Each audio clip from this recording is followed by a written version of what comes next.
And welcome back. We are back for another episode of fun, hilarity, news, and everything else we can fit in there. We're going to have some beers too. We're going to do everything at super speed because I have to fly tomorrow. No, we're going to talk at normal pace. It is a lovely Tuesday evening. Some of us have had a few beers already, as you may or may not be able to tell. With me, as always, on this fine episode is Dan. On mute. Hi. And we have Pete. Hi. There are several pets in the background. There are several beers in front of us. And we're going to do the usual shenanigans. We're going to talk some video games. We're going to talk some movies. I think we might slide in some very recent news about some sort of Kryptonian Superman, if you wanted to call him that. Dan's going to give us a 80-minute breakdown of his costume, if we're lucky. And unfortunately, I'm so far behind on editing that who knows when this breaking news will actually be launched. Who knows when this breaking news will come out. But yes, we're sneaking one in. I'm about to go on holidays for a couple of weeks, so we thought, fuck it.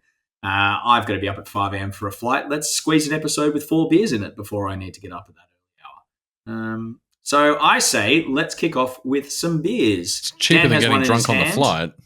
It is cheaper than airport beers, but I will be having that Heineken at 8 a.m. because, as is tradition, or as what's his name would say, as it was written. Dan, what have you got? Well, I did a massive fail for the first podcast that we've recorded in like 4 weeks or 5 weeks or something like that. You bought a non-alc? No, didn't buy any beers at all. Just got home and realized that I didn't get anything. So.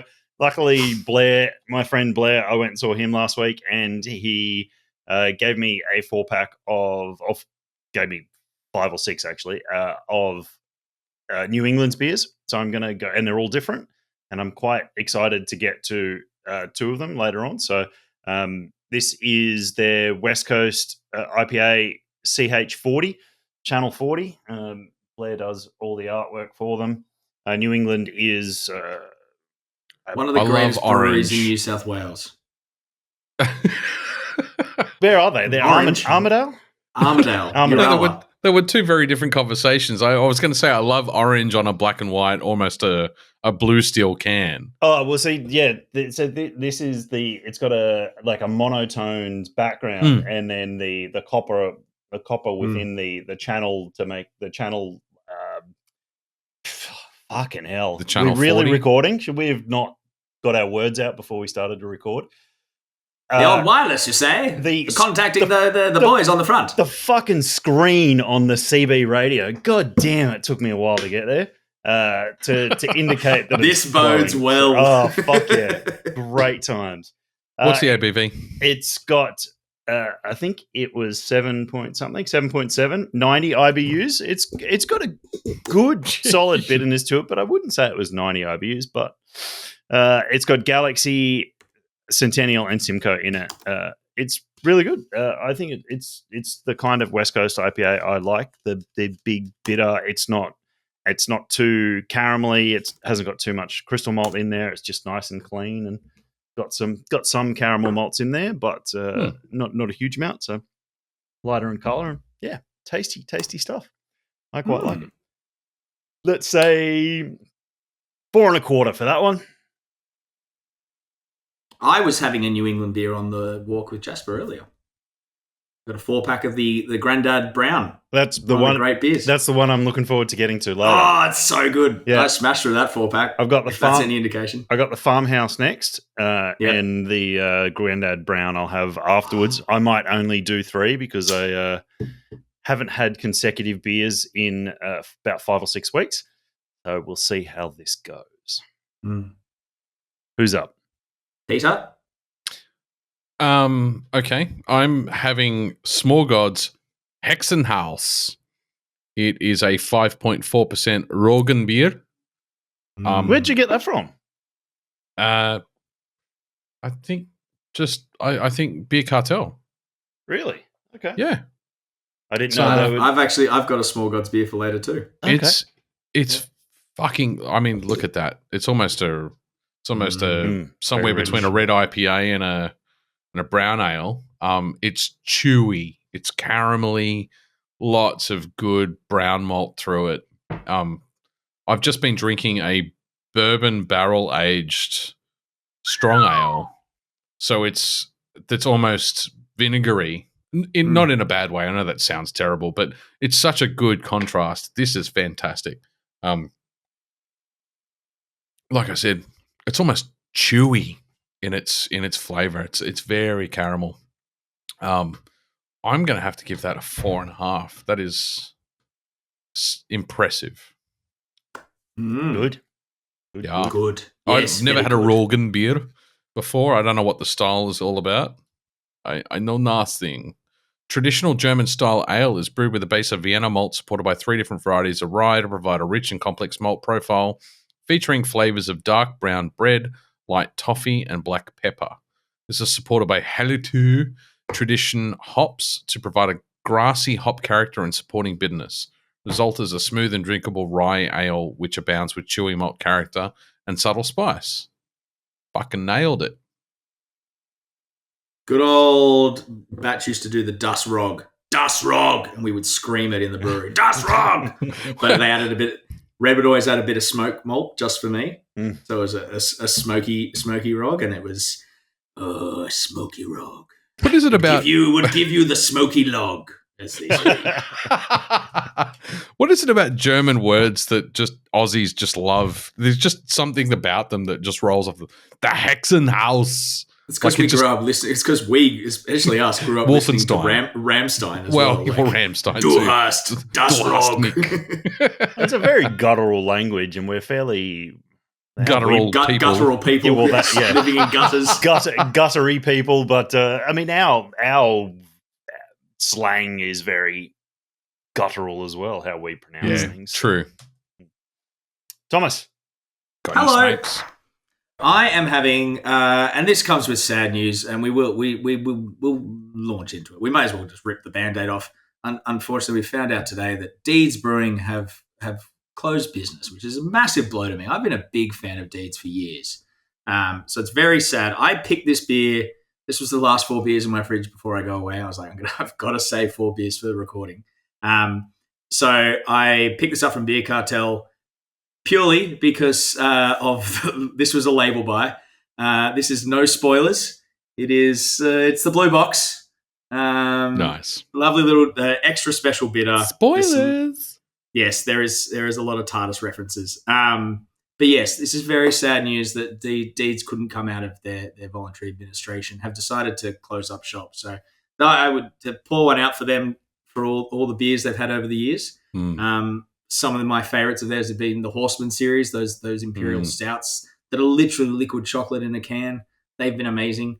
They were also one of the first pioneers in Australia to bring a juicy beer into their mainstream core with the Juice Train. That was hitting bars, and especially in New South Wales and bars, long before your mountain cultures were hitting it. Long before any other breweries were really hitting it. So they really hit the forefront of that. So, yes. Deeds, well done. A fantastic 12 years. It's really sad to see you go. It is. And most importantly, we just hope everyone who works for them lands on their feet. Like, that's the most important thing, especially in the current climate. But this beer is, look, it's a delicious malty bitter. It is coming through, spilling beer everywhere. It's a beautiful, rich amber. It did have a very nice head on it before, which has slowly dissipated as it's been sitting there for a little bit. It's true to style. It's a fantastic iteration of an extra special bitter. It's getting me. I'm giving it a 4.5. But yeah, nice. Foley Deeds, Good Foley. start. Well done. Fairly Let's well. hope, yeah. It is sad news. It's very sad news. Let's hope no mothers follow. I wish. Yeah, I wish the cynic in me didn't think it was just the start of. Oh, of course, yeah. I'm trying to stay positive. Yeah, I mean, yeah. The economy does not look good right now, and that industry in particular has been hit pretty hard. So yeah. All right, let's kick on with some controversial news. I'm saying we're going from worst news to bad news. Controversy. We interrupt this broadcast with some breaking news from the front. Well, you got to dig up. Start at the bottom and keep going up. Yeah. Let's start with the really depressing stuff and then get into the really nasty stuff. I mean, the first one ended well. It did end well. Yeah. Did you like my little commentary in the notes? Just I did. I like that. I like that.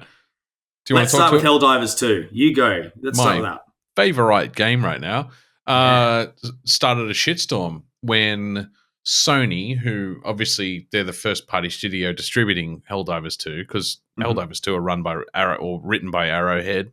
They're kind of they're a small development house. You couldn't call them indie.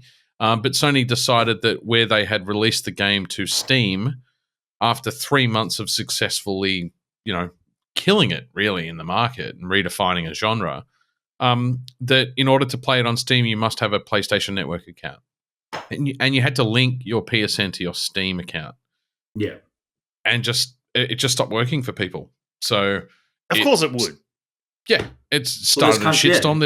There's like 38 countries or something that you're not allowed to have a PSN account in. So those 170 I read. The report I read said 170. No, really? 100, that you're not allowed to have a PSN account. Yeah, so China, you cannot have a PSN account in China, for example. Is that because it's owned by the Japanese? And conflict? Maybe. Yeah. Total of 118 countries are unsupported. This list includes some major markets like Pakistan, Bangladesh, East European countries, almost the entirety of Africa, and most Central American countries. Wow. It's probably completely fine in China, and I'm just a racist piece of shit.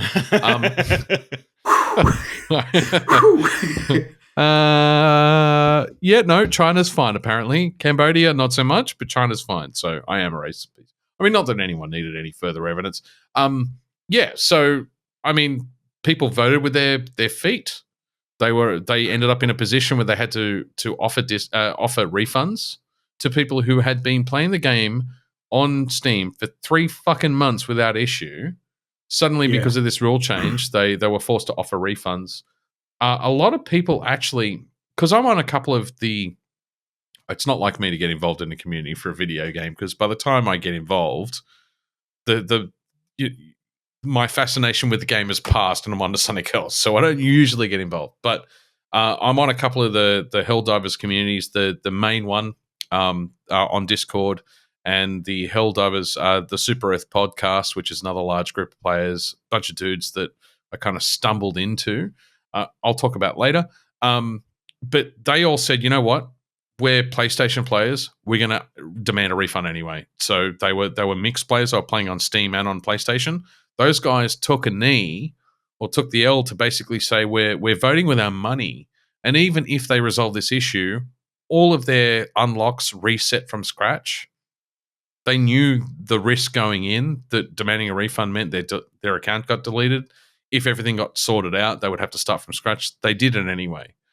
We went from a very, very highly rated game on Steam to within 48 hours, and I posted the stats to you guys earlier, and I'll put it up on the YouTube version of the podcast. In 48 hours, it tanked to mostly negative from mostly positive. And they've actually and it ended up with Sony overturning their decision. Poor old Arrowhead were just kind of caught in the crossfire. So, the tweets from the Arrowhead, like the president or the CEO or whatever, and he was just like, please don't hurt me. I can't do anything. Yeah. So it was power of the people, and it forced Sony to overturn the decision. But there's a bunch of PlayStation games on Steam that are still suddenly mandated to have this requirement. So they overturned this decision for Helldivers 2, but nothing else. So what Ed shared today about Ghost of Tsushima, so they've been planning to launch Ghost for a while, and with Ghost going to PC, they were then adding a PlayStation UI to your PC, so you could do trophies, do save files. You could access your friends list directly from the PC rather than having through the PSN. I think this... I'm okay with... Which I think is a different situation for the Ghosts. It is. The Ghosts, what Ed was talking about, compared to what this is. This is just them going, we would like some data, please. Yeah, Give exactly. me some data. If it was a game that was launched on Steam saying this is not a PC game, this is an extension of a PlayStation game that you can now play on PC. Yeah.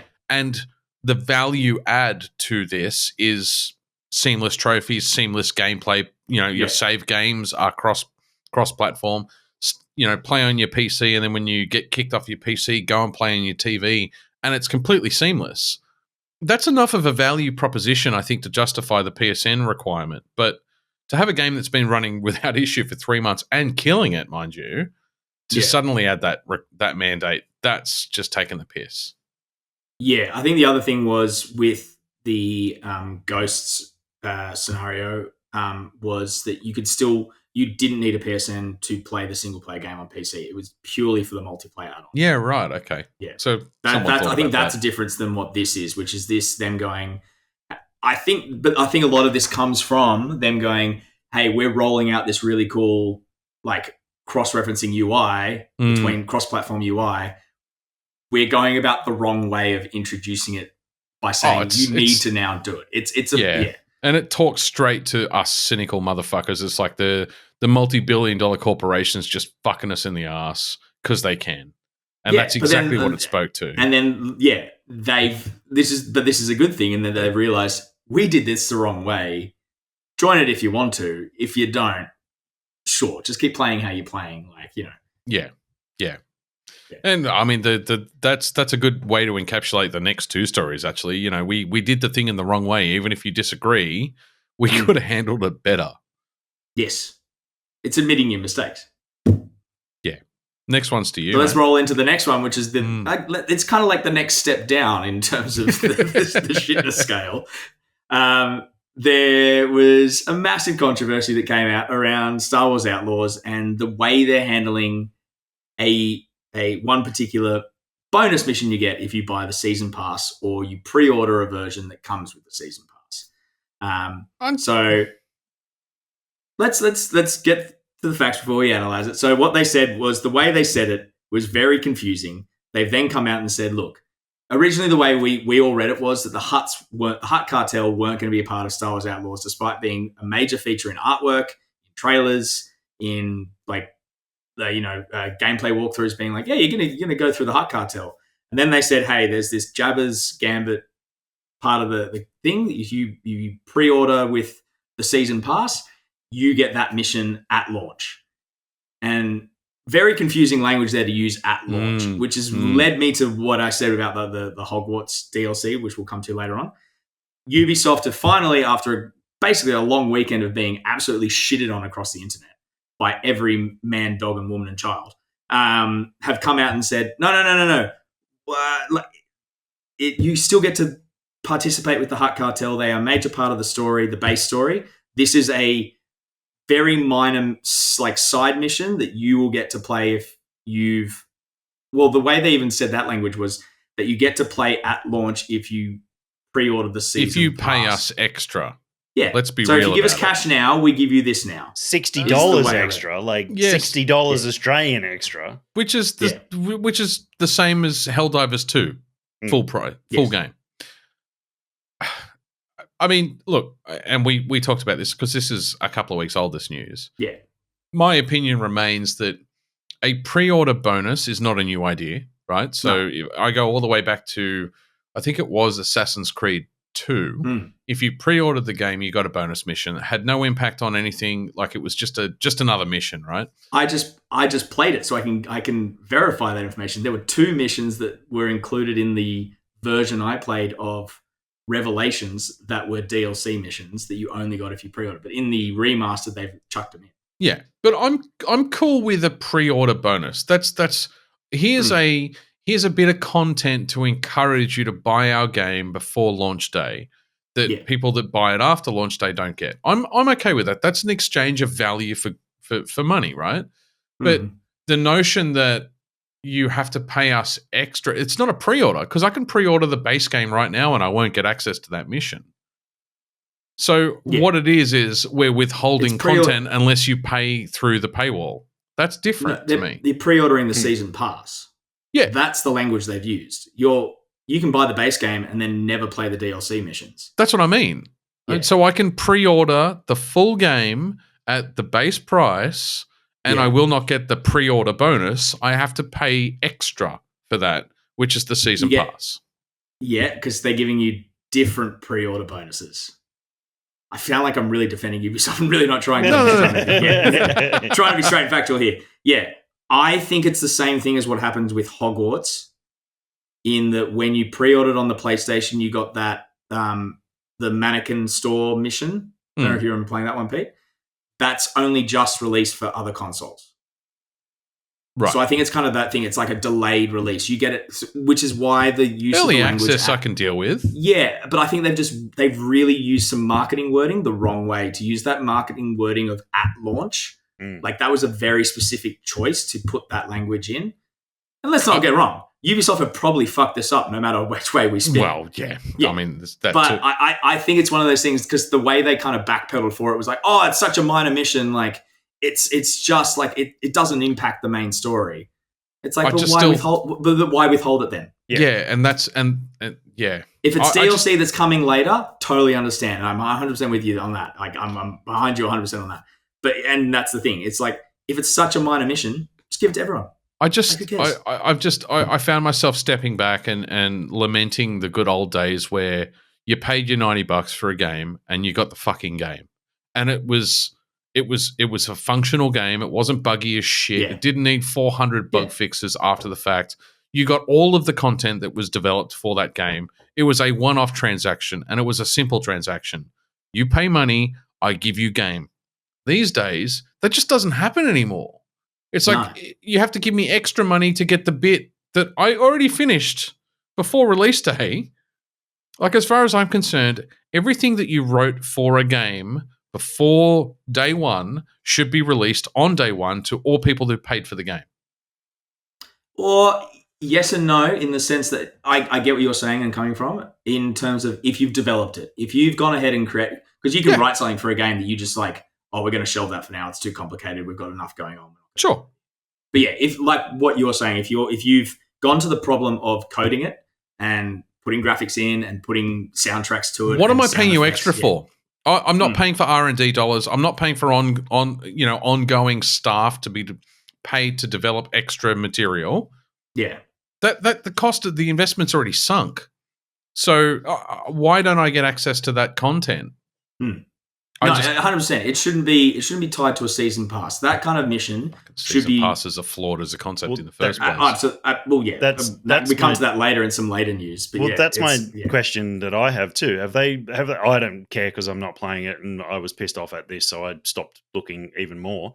Have they laid out a roadmap for what this season pass is going to entail, or are they just going, "Hey, pay us an extra X amount of dollars for this season"? We promise it'll be great. We'll get back to you. Two parts.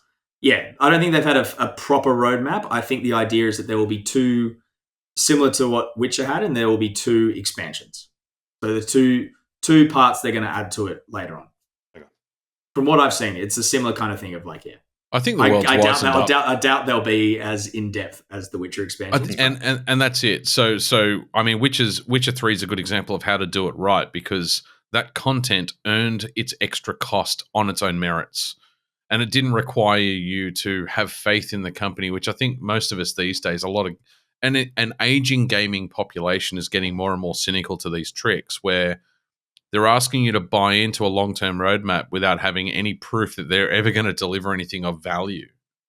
Right? So they ride the hype train, and that's it. Yeah. I mean, we've been burnt by not even just AAA games. companies. So many companies, even smaller ones, like Star Citizen is the classic example of. It's not a small company, but yeah. Well, yeah, but compared to some of the other ones. What about the poor bastards that may have splashed out for Suicide Squad? The full season pass there, like they've just released season 1, and the river of diarrhea has not ended yet. Yeah, and that game's all but disappeared now. Like they promised 12 seasons to this. Like, how many people got super excited for it with what they'd shown, and are now completely and absolute burnt with a bad game, or I should say a lackluster game. And for potential content that they've now you can call it a bad game because Warner Brothers are calling it a bad game. Yeah, they are, right? Yeah. So, yeah. I mean, it's one of those things of like, it's kind of apples and oranges in this sense. And like, I'm not saying that Outlaws looks that much better than what it's going to deliver in terms of Suicide Squad. But if you didn't see Suicide Squad coming as being a bad game from the outset, like, you're a bit blind. Like, if that one snuck up on you, you weren't watching. Maybe check yourself. Like, I'm sure there was people out there that just got caught up in like there'd be DC fanboys, 100%, who've been like, I'm ready for it. Like, I love Suicide Squad, my favorite comic. Let's go. So that was news item number 2.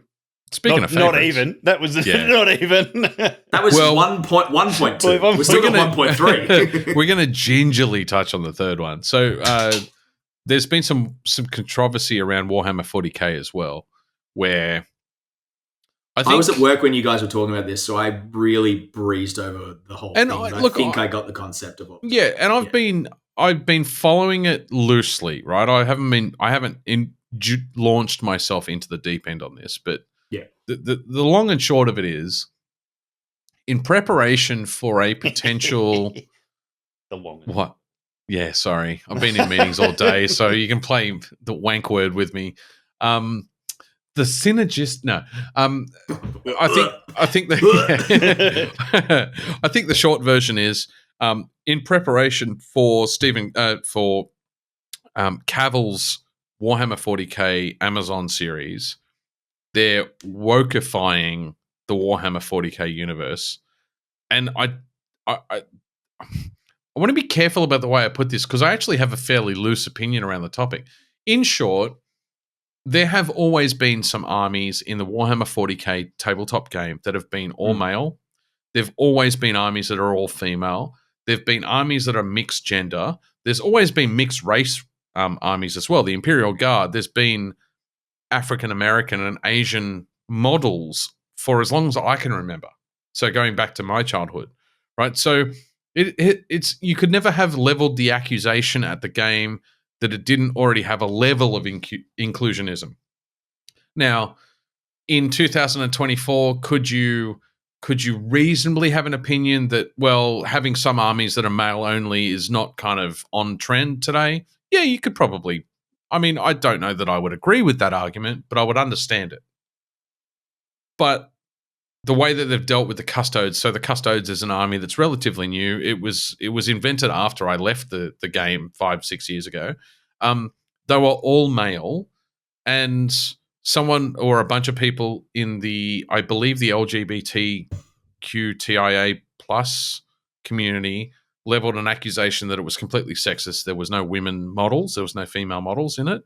And so instead of addressing that head on, and there's a couple of ways they could have addressed it. They could have addressed it by saying, well, hang on, the Adeptus Astartes since 1978 or 9, whenever they invented it, have not reproduced sexually. It's been an all-male army, and you know, this is the backstory behind it, and we're sticking with our guns. Or they could have said, yeah, you're right, you know, in today's age, we should probably update the game. We'll start bringing out some female characters. What instead they did was handle it the only wrong way, which is to say, nah, there's always been chicks in the army. We just haven't released the models yet. You can't retcon the fucking history of an army that had a reason to be all male without even acknowledging that maybe it was time to update the backstory. Come up with a cool reason to change it. But what they actually did was say, "Nah, you guys have misread what we wrote. There's always been mixed genders in our army." There was something in the appendices. You guys didn't read the whole appendices. And so obviously the community's hit back and said, "Well, here's the text where it literally says it's males only, and there's a law-based reason for it being male only." And they, as far as I understand too, there's people that have taken screenshots. I know all these things can be doctored. I don't know enough about it as well. I've got the original White Dwarfs with some of this content in it. So they changed. They didn't doctor it. Their description of the Custodes on their website. People took a screenshot beforehand saying this male army or something.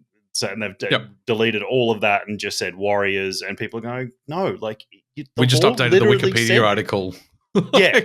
Exactly. And I agree.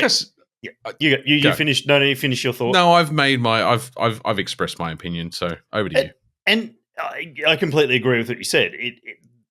That would have been such a better way to do it, and they could have made this massive thing out of it. Like they could have made something fucking cool. I was talking to Louise about this the other day because I was explaining to her. She probably didn't give two shits, but she listened anyway because we were stuck in the car driving somewhere, and she had to listen. And you're married. and I'd lock the doors, and I'd turn child lock on. Hostage audience, yeah. And I'm because my whole knowledge base is The Witcher, and they have the similar thing.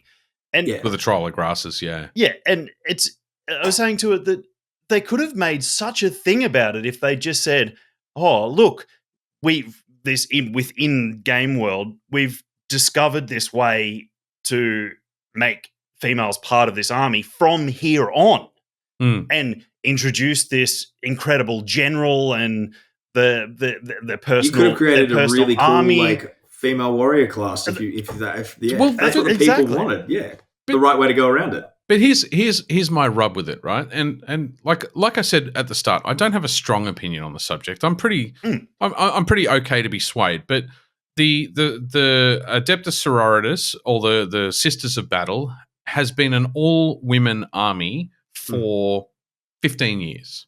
Yeah, before the progressive left kind of started challenging the dynamic, and I'm not expressing an opinion there either, but they were early adopters of an all-female army. The Eldar have always been predominantly feminine models. They're very, and I don't want to get into stereotypes about body shapes here, but they have always been very feminine, and the models have always been very obviously female for the most part. It's probably a 70-30 mix between males and females in terms of body shape. The Imperial Guard have always included female models in their armies as far back as I can remember. I'm pretty sure. The Adeptus Astartes, so the Space Marines do not have sex to reproduce.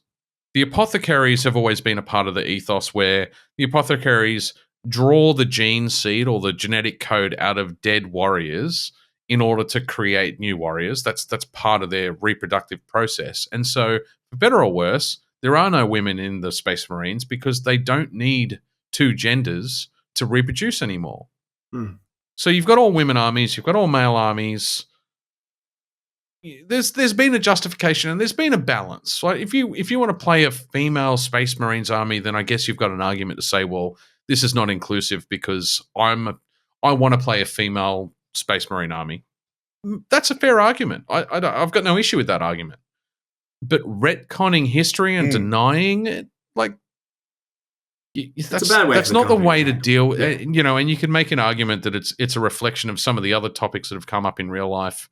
That denying history is not a good way of moving forward. You can't just wash away the bad shit because it's not in vogue. It's part of the story that got us to where we are. And I think, I guess the other thing is just if you wanted to play an army of female Space Marines, who actually is fucking going to stop you? Yeah. Yeah. 3D printers. Let's do it. 3D printers no one would give a fuck. 3D printers are going to stop us? and the irony is the Warhammer they community or the tabletop community have always been on the fringe of society to start with, right? These guys, even the cool nerds, beat up the fucking Warhammer nerds. The guys that went in, absolutely. Guys and gals. I just went in with a 3D printed sledgehammer and just started going at those guys. But the people that sit in the Citadel stores and paint miniatures, guys and girls, are always on the fringe of society and teased by literally, or pretty much everyone, right? As we were growing up. I don't know. I've always held in pretty high It's always been inclusive in its exclusion. I could not paint those things to save my life the way those people do. But my point some of those paint jobs are fucking amazing. Oh yeah, 100%. I wasn't taking the piss out of the work. No, I know you weren't. I'm just saying, let's give some credit where credit's due. But yeah, I mean, it's always been inclusively exclusive. Inclusively exclusive. Yeah. Yeah. I don't care what gender you are. You're a Warhammer nerd. Fuck off. So anyway, so that's that. That's a really bad way of dealing with modernizing. Yeah. Yeah, don't just go back and say, and that's the thing, because you're just lying to your fans anyway. It's tokenism. That's the worst part. It's absolute tokenism. It's not. Yeah, it's not doing it for the right reasons. It's not doing it for the wrong reasons. It's doing it for the bad reasons. It's just doing it because you've been pressured to do it. It's not doing it because it's a good idea to do it. The ethos. The inaction without action without inaction kind of that kind and of thing. And I've never seen a single soul complain that there is an all-female army once. And the Sisters of Battle are not only badass, but if you look at the global statistics of wins in tournaments, Sisters of Battle wipe Space Marines, like wipe their asses. They are a better army. They have been for like a decade. Not one soul has complained. I'm a guy and I don't feel included in I want to play as Sisters of Battle and there's no male models. It's crazy. Crazy. Not a good way to deal with modernizing your game. So it's a game that's dying. Who is it? That's Wizards of the Coast? No. Games Workshop. Citadel owned Games Workshop. Yeah. You guys talk about the next topic. I'm just going to go pee. Okay. I think me and Tom have talked about this enough today. Yeah, I noticed my phone blowing up while I was in meetings. Yeah. I was very, very bored. It's a good conversation. Through my last day of work. Yeah. So I'll be right back. They've just James Gunn's new DC extended universe. I don't know. They haven't named it yet. But James Gunn's new Universe DC Comics universe, they've released the picture of the new Superman costume. I cannot remember the guy's name. With Superman in it. Yeah, it's not just a costume on a mannequin. Yeah, I probably should have looked up the guy's name as well. But anyway, yeah. And me and Tom spoke about this at length this morning, so we'll try and put this in bullet points here. It's Cavill-esque with all its coloring and texture and bits and pieces. It's New 52-esque with the pointless, ugly collar and gauntlets on its hands. It's you know what the collar reminds me of? It reminds me of the like semi-formal wear that the elves wear in Lord of the Rings. When Legolas walks into the room when Frodo's recovering after Mount Doom, and he's got that high-collared white. It's that, because it's meant to make him look more alien. I think. yeah, potentially. Because the elves are meant to be alien to humans in terms of Lord of the Rings. I think I always draw that conclusion. Yeah, but I'm a freak. And the collar on this is slightly different to the new 52. It doesn't have the red trim. It doesn't have the little gap in the front. It is literally just the Adam's apple hole. Yeah, it's literally just a turtleneck. I mean, I really like called a mandarin collar. Really? Thank you, Chef. Okay, there you go. I liked Cavill's not a slightly it's a lower, reference to China, not Clementine collar. Sorry, Dan. Cavill's slightly lower cut collar. I thought that looked really good on the suit. It didn't look restrictive at all. It looked like it could be something that a person could fight and move in. This really tight high collar and the gauntlets. I thought the costume looked really, and granted he was folded over kind of putting his boots on, but it looked loose. Yeah, it does. It looks very loose around the shoulders. They'll have to do something about that in post, because you can see one of I've got it up on my other screen, so I'm looking at it quite. He's also blown it up to 1,000 times, and he's going through every single pixel. Yeah, I did earlier. Yeah, the shoulder pad that kind of sits on the deltoid, but on the front of it doesn't kind of go up to the collarbone. As he's reaching forward, it's the padding there has popped a little bit, so it's about a centimeter or so above his actual shoulder. He's got an 80s power suit on. Yeah, but it's the opposite, because it's on the front of his arm, not on the actual shoulder part. So it looks a bit odd. And the other side, you can actually see it too, but it's in a bit of shadow.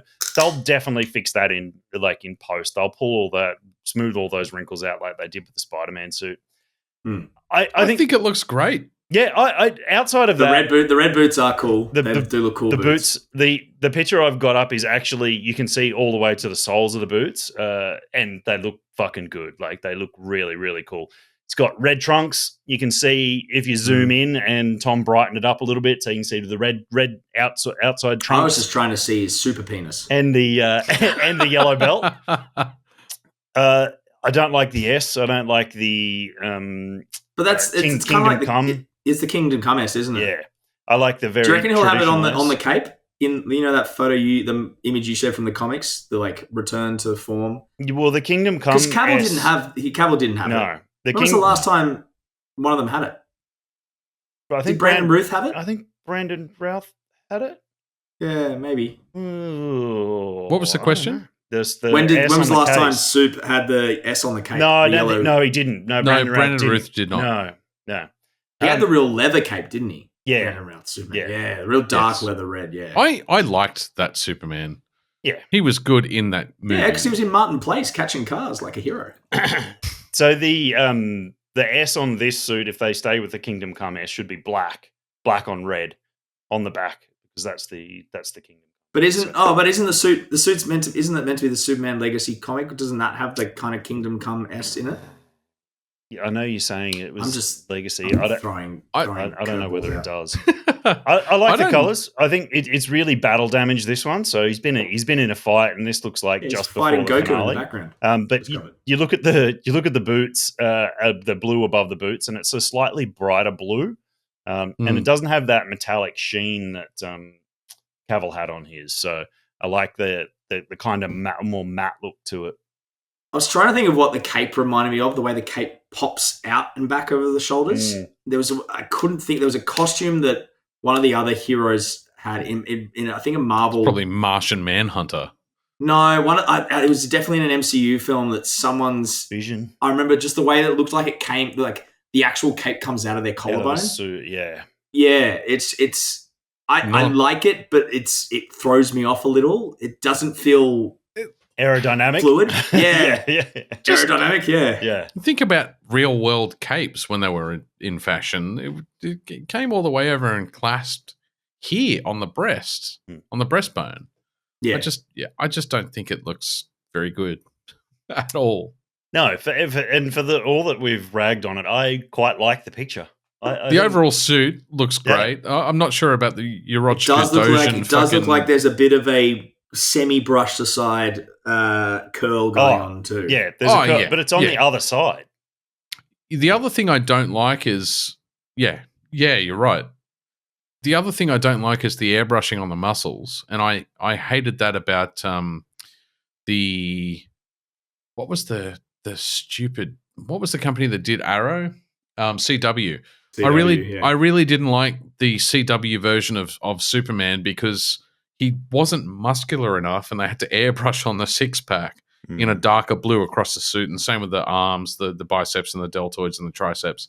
And you can just see a faint shadow sprayed on over the bicep to tricep definition. You can see something a little bit odd there in the colouring of the arms. But he also looks like he's been attacked because he's got a lot of.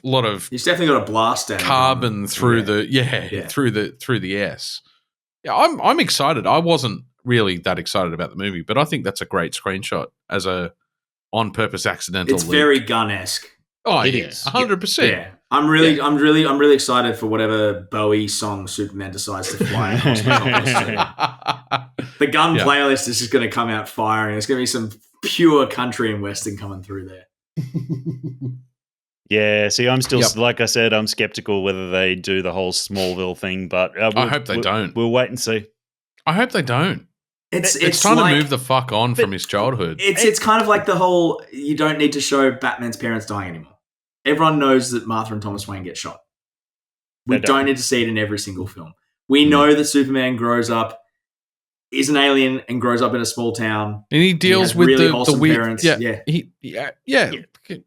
don't need Then he goes on his road trip. Your mum's name's Martha too. They definitely don't need to show it, but it's such a ingrained into the character that this is where he gets his morals from. That there has to be references to the family and where he came from and how he. So do it in a couple of flashbacks. I don't think we need. A couple of flashbacks. 100%. I don't think we need a. We don't need the childhood shots. Yeah, we don't need the jumping through cornfields. It was cool to see, but we've seen it like racing the times. Train. Yeah, like move on. Tell us a fucking story that we want to see. Anyway, just don't erase that part of his story. We're going to end up spending. Yeah, agreed with you, Dan. I totally agree with you. Don't retcon the fucking story. Just respect it. pay tribute to it when it's relevant. Breeze through it. But tell Just us give a the new spark story. notes. It's always the same fucking story with Superman, though. He grew up, now he's an adult. It's a young adult who's got to face the world-ending challenge. It's slightly personal, but not like, Somehow he ends up on a crawfishing boat in the middle of the Atlantic. We don't know why, but he's looking rugged as fuck. Get him up here. I want to buff him. Let's go through the rest of the news. Yeah, we're really going to have to make up some time. I'm going to speed us along through the rest of this. Cool. We can probably actually, after the next point, we could do the second one, beer and then, yeah, the big one. I think we could probably actually save for a up late. That big point that I put in. Yeah. Touch on it, but I think it's an up late. I think you're right. Thank you very much. So June is fast approaching, which is the middle of the year, which is summer in the Northern Hemisphere. It is the beginning of glorious winter for us Southern Hemisphere folks. But that means in summer, especially in the US, that is game showcase time. So game showcases have started to drop their times that they're airing and the dates. So we've got the I'm reading this verbatim. Summer Games Fest with old Punchy McPunchface. We're going to get a cease and desist for the amount of times we've said that. I will fight him. I will punch him directly in the face because that's what it deserves. Yes, Summer Games Fest with Jeff Keighley, the most punchable face in all of games media. That is on June 8th at 7 a.m. Australian Eastern Standard Time. The other game show that is showing that day is the Future Game Show. It's also on June 8th Australian time. We don't have an actual airing time, but it will definitely be after the Summer Games Fest. Usually follows on. So that'd be at a more decent hour, I'm saying. Probably, I'd say, midday-ish by the time it would air over here. The Xbox are having their showcase on June 10th. That is at 3 a.m. Australian Eastern Standard Time. And it is followed by Ubisoft Forward later in that day. There are also a few other games that haven't released. There's a PC one. There's like an indie one. Nintendo haven't said if they're doing a showcase. We are due for a PlayStation showcase in May.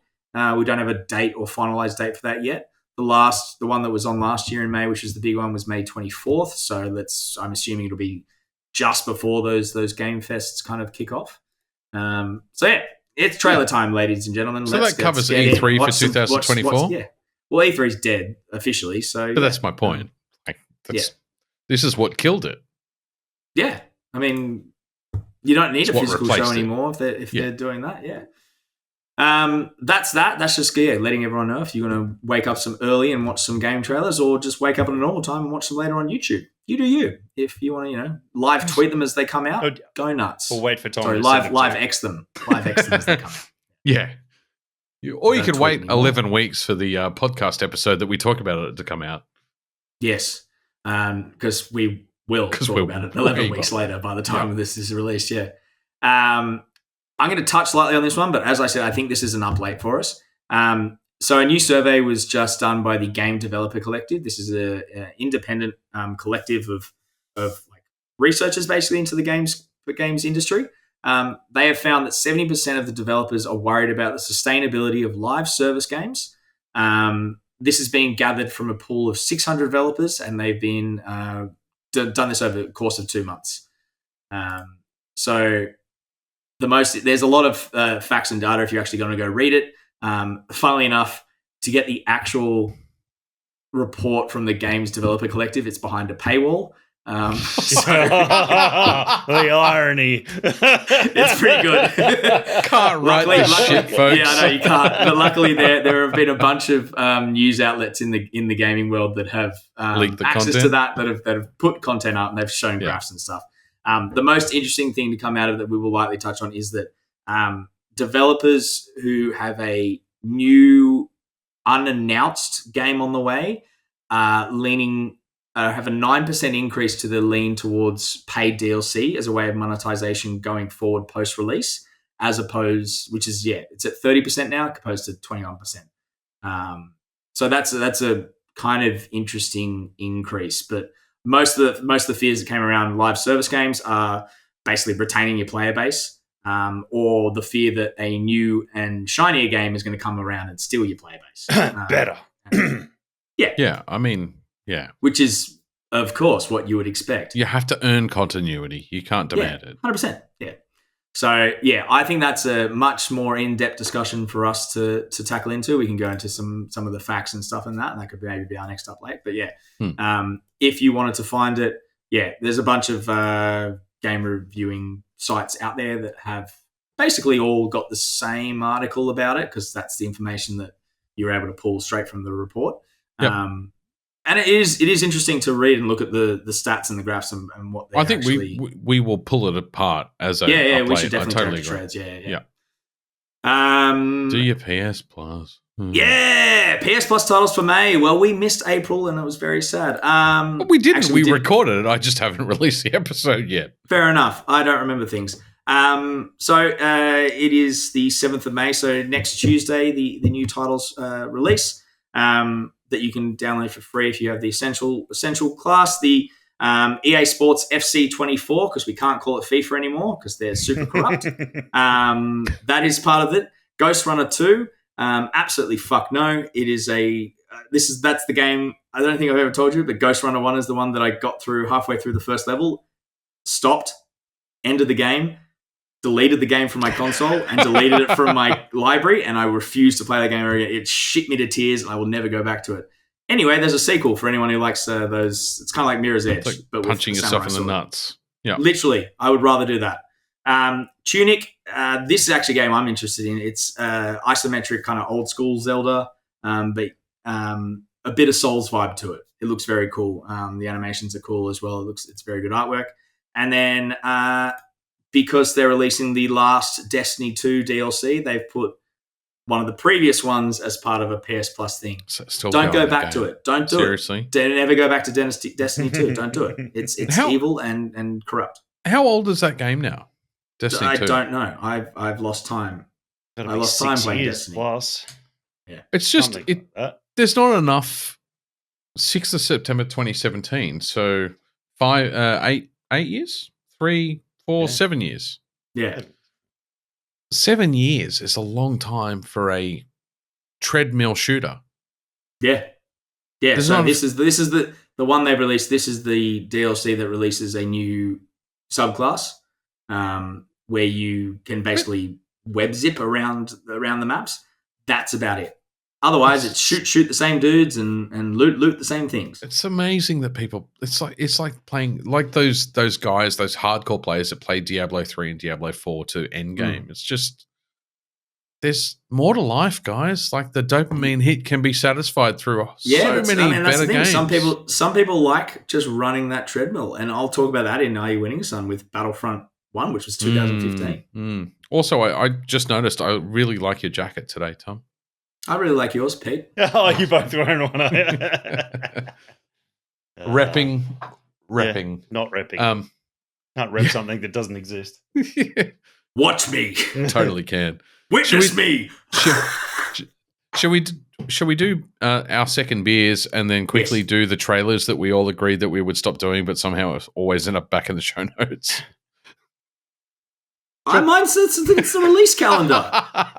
It's not trailers, it's the release calendar. You liked it last episode. God, you're fickle. Anyway, what are you drinking, you fickle bitch? Who's up? Me? Yes. Okay. I'm drinking. You responded to fickle bitch. Totes.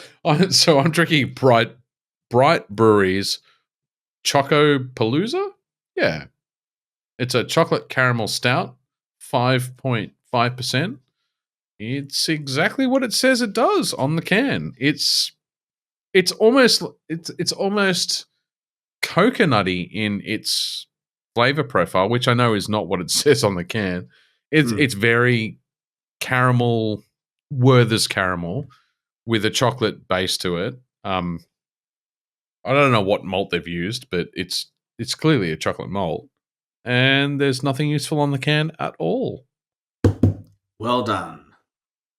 Good job, Canning Blind. It is excellent though. There's a little bit of dark malt in it that gives it that kind of. It's not coffee, but that acidic edge. The word that I can never fucking remember that Dan used. Astringent? Thank you. It has an astringent bitterness to it. But that's exactly what it is. It's right on the back palate, that acidity, that acrid acidity. But it really does balance out the sweetness. So you end up with a really good chocolate like the back palate's really chocolate. It's a long lasting flavor, but you do get that Werther's caramel hit, like that toffee caramel kind of flavor. It's almost like the caramel licorice, like slightly burnt caramel kind of thing. Like, yeah. But I mean, so I think caramel licorice is probably the best way to put it. Actually, there's no licorice in caramel licorice, ironically, but that real strong caramel sweet flavor. You get the chocolate, and then you get the acidity from almost a coffee bitterness. It's really well balanced. Who was it again, Pete? Bright Brewery. Bright. Good old Bright. 425 from the Highlands of Victoria. 425. Yeah. I'm impressed. I like it. Excellent. Tom? Oh, I've been waiting for this beer. I'm excited about it. I am drinking the Red Wizard. It's Dan in a beer, the Red Wizard. From Seeker. So it's from Seeker, the Red Wizard Red IPA. It is fucking the tits. It's so good. This is one of the... I love this time of year because finally brewers stop being cowards and make red IPAs again. Except for a couple that do all-round, year-round red IPAs. I'm looking at people like Yuli's with the Slick Rick is year-round. But yeah, something about red IPAs. They're just too afraid to be the real heroes that we need in society. This is a brilliant red IPA. It's got enough of that toffiness, but a really nice hop kick to it. It pours a ruby red. I don't know if it says what hops they use. Well, it says dark arts with noble hops. Oh, okay. Who knows? Yeah. I wouldn't say it has like that noble hop character, but it's not dank as some of those other red IPAs you get this time of year. I had one from Range the other day that was like really like West Coast red. And I'll send you the photo I took of it. It just happened to catch a bit off the TV and just like right down in this part of the glass, there was this like bright, like almost like there was a light laser inside red. the glass. Yeah, coming through. It was, it looks beautiful. I'll send it to you guys. This is, it's not as that like dank hoppy. There is definitely a hoppiness coming through. It has a really nice punch to it. It is just a really, really beautiful, like red toffee notes coming through. It comes in at 5.8%. I wish my light was working a bit better. It's being a bit weird today, but yeah, the artwork is really cool. Yeah, but yeah, just the art. I want to know who did the artwork as well. I need to find that out because it's really, really good. If only this was a sticker that I could put on my fridge. Instead, it's a fucking digital print. Fucking jerks. Maybe they'll have some other. That's a fucking shirt I'd wear in a heartbeat. Yeah, that's a good beer shirt. I wonder if Seeker have it on their website. I'll have a look. I'm giving that a 4.5. That is delicious. That has literally made my night. Excellent. Yeah, nice. That's good. I was still young. And I have another New England. Like I said, I got the Farmhouse Ale, 5.5%.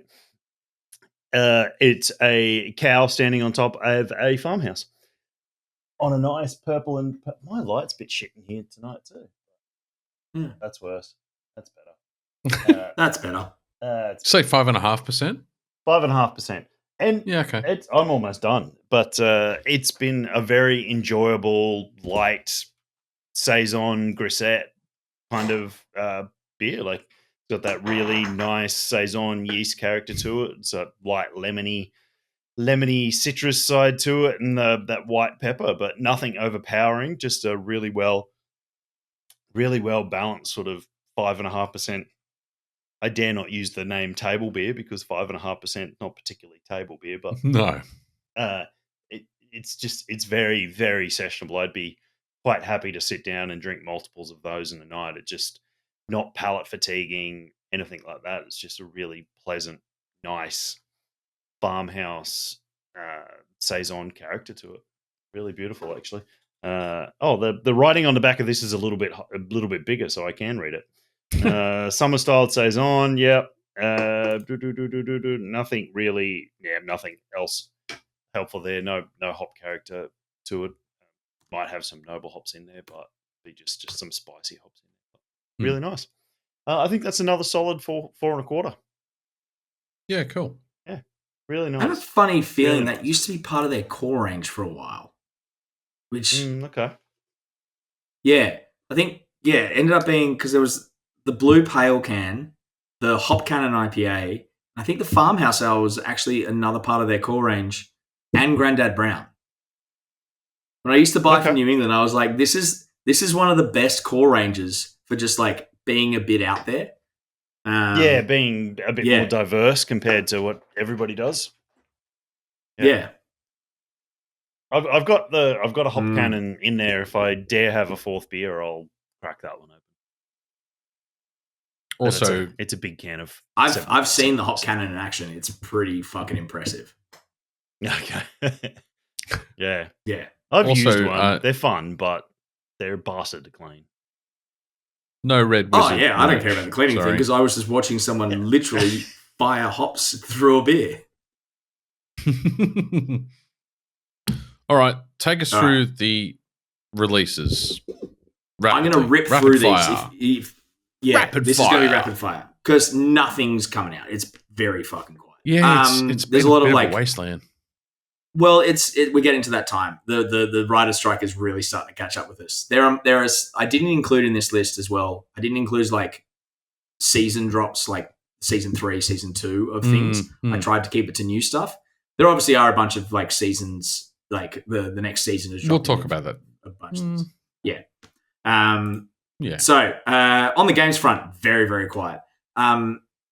We are recording this post-April, but seeing as we kind of missed our April recording, the games that I only thought that we would be interested in, the only one I could see on there was that Sea of Thieves has finally dropped on PS5. If you want to go play a real pirate, we're still going to release the April recording, just so we're clear. Like, I didn't delete the fucking files. Yeah, no, but we talked about March in that. I went back and looked at the notes. No, we talked about Sea of Thieves and about what a miss it was. It was coming out. Yeah, but now it's out. It released like right at the tail end of April. So that's come out on PS5. Tales of Kanzera Zhao is released on multiple platforms. It is a Ubisoft title, but it's one of their smallest studios as part of the Ubisoft thing. It's very much in the vein of Prince of Persia, that style of gameplay. So if you're really craving that kind of old school side scrolling, but like really quick, quick side scrolling format. In terms of DLC, the Fallout 4 next gen update finally dropped, and where they updated all the graphics for next gen consoles. Can you just I'll have to look into that because I haven't played Fallout 4 through. I need to. I played Fallout 3 Platinum, New Vegas back to back, burnt me the fuck out. Yeah, I need to go back to 4. So 4. So now they've done a next gen update. It's a graphical update if most things. There was some stuff about how it wouldn't work for people who download it through the PS Plus. They've actually now retconned that, so that is working now. Yeah, so cool. No matter how you get it. Also, this one's exclusively for Ed. I'm sure he's already playing it, but Final Fantasy 16: The Rising Tide. So the DLC for that dropped. For May, this is purely for Dan. Senua's Saga Hellblade 2 is releasing on PC and Xbox. Yep. So that is ready to go. I got to work out how to hook up a PlayStation 5 controller to my PC. With a USB cable. The end. Yeah. They work straight away, do they? Yes. Excellent. My dad just bought one. We've been having I got told I could do that with the PS3. I can, via USB cable, I can plug a PS5 controller into my PS3 and it'll work. Yeah, right. Okay. Yeah. I haven't tried it, but I will. When I get back, I'll test it. But yeah, the PS5 controller, it's a native driver, USB straight to your PC. Off you go. Oh fuck yeah, that's great because that's the only one. I'm only playing that. I'm not playing that keyboard and mouse. I'm only playing it with a controller. Well, it's funny because the conversation came up because Dad's been struggling with, because I've watched ex-girlfriends go through this cycle over and over and over again. The muscle memory that requires you to have right stick to move, left stick for camera. For us, we're natives, right? That's just second nature. For anyone who's like, that's a hard learning curve if you're coming into it cold. You know what's actually really funny about that? Because I was eating dinner the other night while playing Assassin's Creed, and I was I just had my One left thumb. hand. No, my left hand index finger trying to run around, and it was like, whoa, like my character was drunk, like stumbling through the streets. Yeah. So my dad's been really struggling with the tutorial mission where you fight the snake bot in Horizon Forbidden West. Yeah. He's been using a controller, and he can't aim for shit with the controller. Sorry, Dad. I know he listens. I'm just exposing you here. But so then he was talking about the controller, and maybe he can use a gamepad controller. And then we were talking about the fact that there is motion control baked into those controllers, but I've never used motion control for finessed aiming. It's one of the things you can do in a PS5 I try and avoid it. The like literal 3D movement to finesse the aim. So anyway, he bought a PS5 controller for his PC. Anyway, carry on. Sorry. Well done, Daddy Bainbridge. Pete. Yeah, no, it's really easy to remember his name. Same as mine. is it? Same as my pops. There you go. Pete Bainbridge III, Esquire. Oh, wow. That made you more of a wanker than you already were. In terms of DLC, there wasn't really much releasing unless you play Mortal Kombat or Tekken. There were some new characters dropping. Thank God. I was so waiting.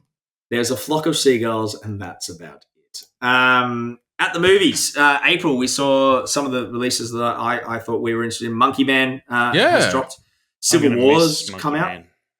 And Boy Kills World. So they were the three in April that released. Well, some of the movies that released in April. Yeah. For May coming out, so The Fall Guy looks entertaining enough. It looks entertaining. It's a popcorn film. Definitely a popcorn film. Just go see it. Don't think too much. New Kingdom of the Planet of the Apes releases looks Friday, cool. This the 10th of May. This one's been tripping me up. Is it Kingdom of... Yeah, you've left the word out there. It's Kingdom of the Planet of the Apes. Correct. Yeah. It's such a fucking... it's such a I drawn was out drunk title. when I was writing these notes. It was written on a book cover. Like, they had plenty of room back then. Yeah. Oh, it'll be that they've all been like that, bar the first one. Yeah. And then last movie that I think we'd really have interest in dropping this month is Furiosa. Is out towards the tail end of May. I think May 26th it drops in Australia. And I managed to get through the first 10 seconds of the final trailer where the kid gets kidnapped. Furiosa gets kidnapped from the forest environment and runs off into the night desert, and then you guys finally jumped on. So I haven't seen the rest of the trailer for that. The one thing that gets me about the Furiosa marketing at the moment is, I don't know if you guys have you guys seen the bus ads for it? No, I haven't seen any advertising. So there's a bus ad, well, they're going through Newtown at the moment. There's a bus ad, and on the tail end of the bus is Furiosa, and then on the front of it is Hemsworth's character, whatever he is, Big Nose, Big Bird. Let's call him Big Bird from now on. Big Bird. But it really looks like Furiosa is wearing Max's jacket. Oh, I hope it could be a really bad framed the way they framed it, and she could be wearing any old leather jacket, but it damn well looks like Max's. No, you kind of see it even in the first trailer. There was a cut. Now that you say it, yeah, I do. I hope it's not Max's jacket, because I mean it's a pretty common style leather jacket, but still, it was like I saw it on the bus go past the other day. I was like, it's fucking Max Rockstanky's jacket. And how's she got Max Rockstanky's jacket? They've Star Wars'd it as well, because it's Furiosa, a Mad Max story. Oh. They couldn't just leave it as Furiosa. They had to let the rest of just in case you didn't know what it was about. Just in case Does that mean we'll get Woody Harrelson rocking up at some point with a blaster? Yeah. Because I'm all for that. Because yeah, I thought that was pretty bad. Yeah. Lastly, streaming. So we'll talk about this later. Obviously, Fallout is out on Prime in April. If you're missing The Sandman, Dead Boy Detectives is a new story set in the Sandman universe. Oh, is it? I didn't know that. Yeah, that's dropped on Netflix. Okay. And if you enjoyed the Sonic films as much as I have, the Knuckles series is out on Paramount Plus with Idris Elba playing Knuckles. Any good? I really enjoyed the first Sonic film. I've got to watch the second. I've seen the two movies. I just have you seen Knuckles? I think Sui was talking about the Knuckles series and how much he enjoyed it in chat. But yeah, In May, so this Friday, the new series of Doctor Who is out on Disney Plus. I'm having my tattoo lasered. That's just it's getting really good reviews across the board, actually. Before you start making drastic conclusions, but yeah, that is absolutely not what I've seen. Not in the fucking slightest. I've seen 8s and 9s coming out for that one, but hey, we'll find out. I haven't watched it. We'll see when we watch it. And then Dark Matter's out on Apple Plus. Yeah, I saw that. I thought this one might interest you. Yeah. Well, it didn't catch me in the trailer, but it piqued my interest because of the title. Because I've already seen a TV series called Dark Matter, which was kind of B-grade sci-fi from This is definitely 10 years sci-fi, ago. yeah. This is, it's a guy who essentially wakes up in a parallel universe. Yeah, I saw the trailer and it didn't really grab me that much. The Dark Matter TV series was a proper B-grade, when I say proper sci-fi, I mean like alien world, community sci-fi. And this is more like parallel universe. Well, everyone's cashing in on quantum theory at the moment. That's the theme of sci-fi lately. That was the other Constellation, the other Apple TV. And then lastly, I did throw in a trailer. I did throw one. I don't know if you saw this, but there's a new. There's a new Rocksteady Batman game coming out. It's fucking VR. Don't bother. Yeah, it's Quest. It's Quest 3 only. It's MetaQuest 3 only. Yeah, fuck them. As soon as I heard that, I hit stop. I'm like, fuck, I don't want to watch this shit. It shows you nothing. Yeah, it's a CG. It's a pre-rendered CGI trailer. It's not even a VR trailer, so it's just cashing on the Arkham name. The reason I put it in there is to talk about way the fuck to fucking bait us into going. Finally, Rocksteady have come to their senses and released another Arkham thing. MetaQuest 3? What? Quit. I wonder if Steam has because it counts players and things like that. I wonder if it has a number of MetaQuest users on Steam. It probably does. It probably does. Probably does. That'll be real interesting when that drops to see it in like 20. Yeah. Wonder if it has amount of MetaQuest players playing currently and amount of MetaQuest players throwing up from Vertigo. I think on that note of throwing up, we're going to take a break. Hey,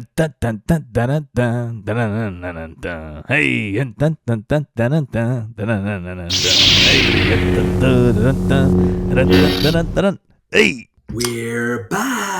One thing we didn't talk about in this James Gunn Superman picture is DC always gets hammered. Superman's ballsack is showing, and I don't, for one, can't stand it. Too big. The bad habit of DC and their blue light in the sky trope that they do for so many of their fucking movies. This one literally is purple light in the sky. Yeah. Purple sky beam. It's like, fuck, come on.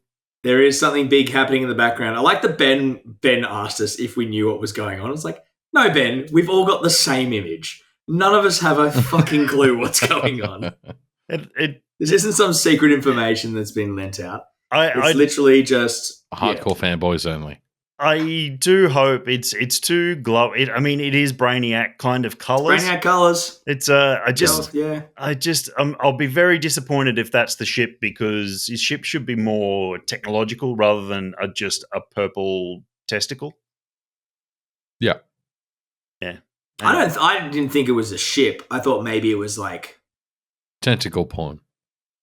Well, no, that's not the tentacle porn I go for. They're more green. I just didn't think it was a ship. I thought it was some sort of like, like he Brainiac, for example, had fired out several small ships that Death Star lasered down, that kind of thing. I don't know. I hope so, because I don't want it to be some nondescript background for the poster that never comes up in the movie. No, like, nondescript shit. They've cast several other heroes in the film already. Okay, I didn't know that. There's like Mr. Terrific's in it, the Tornado Man. Oh yeah, okay. Like it's James Gunn. He's got to pull some obscure characters in. Otherwise, how the hell does he cast his brother in his film?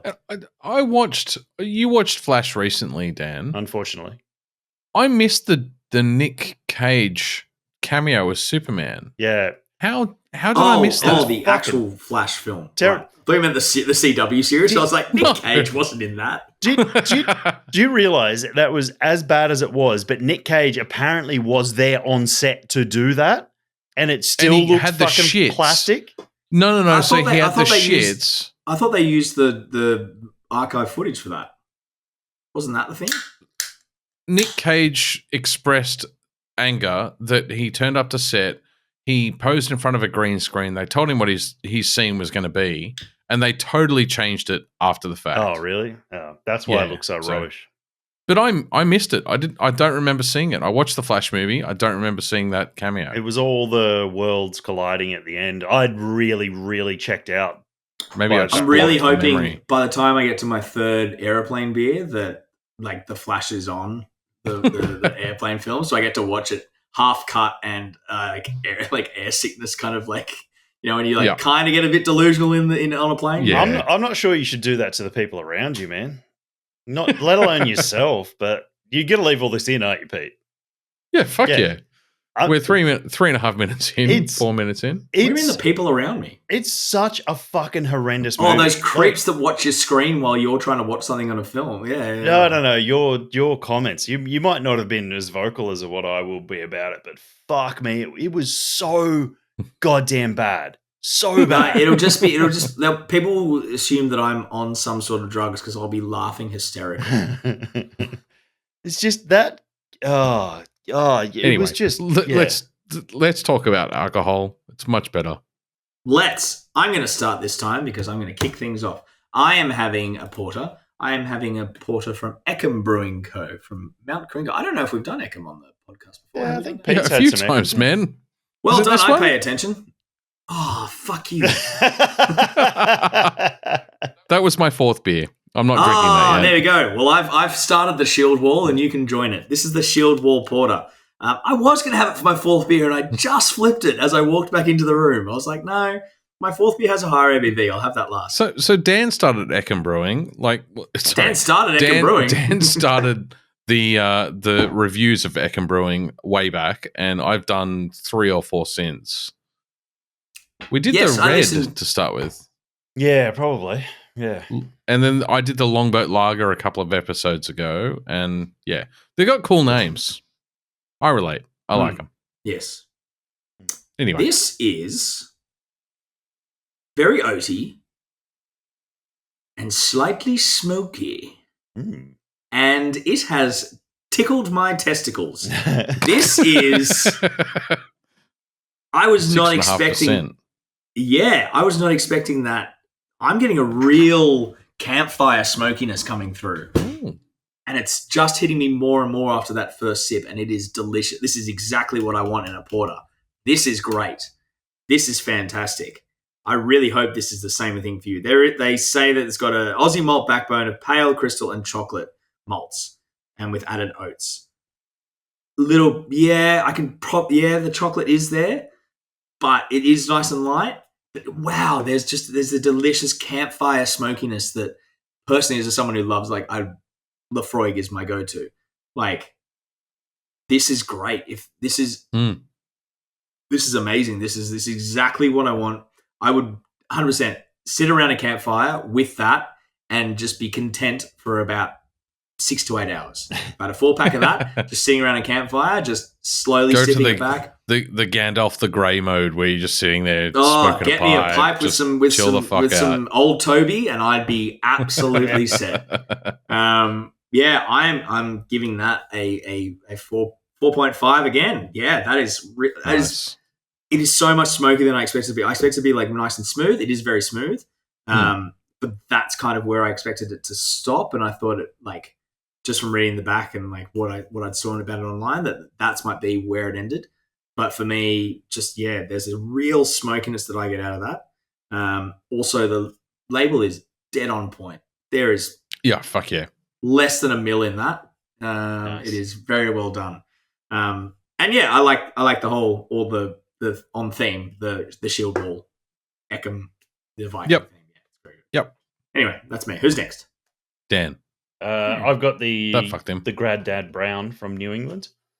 that Tom was talking about earlier. 4.5% brown ale, dark ale, really nice, lovely.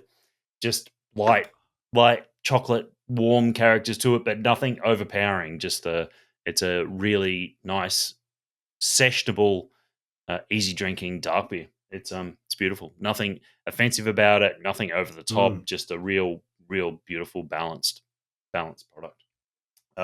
Chocolatey characters, not too much sort of coffee or roast characters, but just those those light, real light chocolate characters. Just sits really nicely. Virtually no bitterness to it. No hop character. Not meant to though, but just really beautiful light brown. Another 4.2. Yeah, nice. Consistent. It was so much more reserved. Sobering even. It was. Peter, what are you drinking? I'm drinking Bad Shepherd peanut butter porter. Oh, yes. It's a what's the ABV? 5 point something, I'm sure. Maybe 6. Where is it written? 6.4 in fucking fine print. 6.4%. It's funny, it doesn't smell at all peanut butter. I'm not a huge fan of peanut butter. Really got him in the mood. Yeah. I love peanut butter. I mean, but I think I've only ever had one beer that's really nailed that character. It's such a hard thing to get in. I don't like peanut butter in my beer. I love peanut butter toast, but if you put peanut butter near my beer, I will slap you. Oh yeah, no. So Dan, I encourage you to try this because it's not super sugary. Like it has that real peanutty nut flavor. There is a little bit of, I'm not going to say the R word. There's a little bit of sugar in the end, residual sugar. You guys give me shit about saying residual sugar. You've said, it's easy to drink. You've said some other R words that we've gone, yeah, no, you can't say that, Pete. So we were both like, what's the other word? So it's a little bit sweet right at the end. Tom was obviously thinking the same thing. I'm panic crying. There's a little bit of almost candy sweetness at the end, but it doesn't. But it's right at the end, so you get the real nuttiness and the dryness of peanuts with a little bit of sweetness at the end. I'm surprised. I was, like I said, I wanted to kind of get it out of the way because I'm not a big fan of peanut butter and I'm not a big fan of peanut butter beers, but it's pretty fucking good. I'm going to have to go with a 4.0 for that one. I'm impressed. Who was it again? Sorry. Bad Shepherd. Bad Shepherd, yes. I think I have had that one from Bad Shepherd. Yeah. Yeah. No, but like many years ago. Yes. Many batches ago. Yeah. Yeah, I'm pretty happy with that. Excellent. The cat likes it too. I got Kara on my lap smelling the air around me, which is really weird. Do cats like peanut butter? Dogs like they peanut like butter. Vegemite. Dogs love peanut butter, yeah. Jasper loves peanut butter. So, it's got peanut butter section of the internet just around. Oh, Peter, stop. Peter.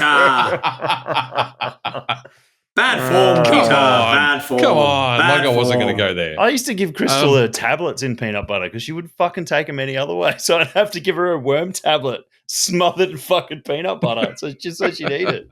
No, my vet taught me the treat to like just stick the tablet down the throat of the dog. And now Jasper's he's just like, what? I was like, no, here we go. Got that, you dog. Literally. Right. Let's get some reviews. Pete, you got a couple, so I'm going to let you go first. Okay. That was unexpected. Not ready.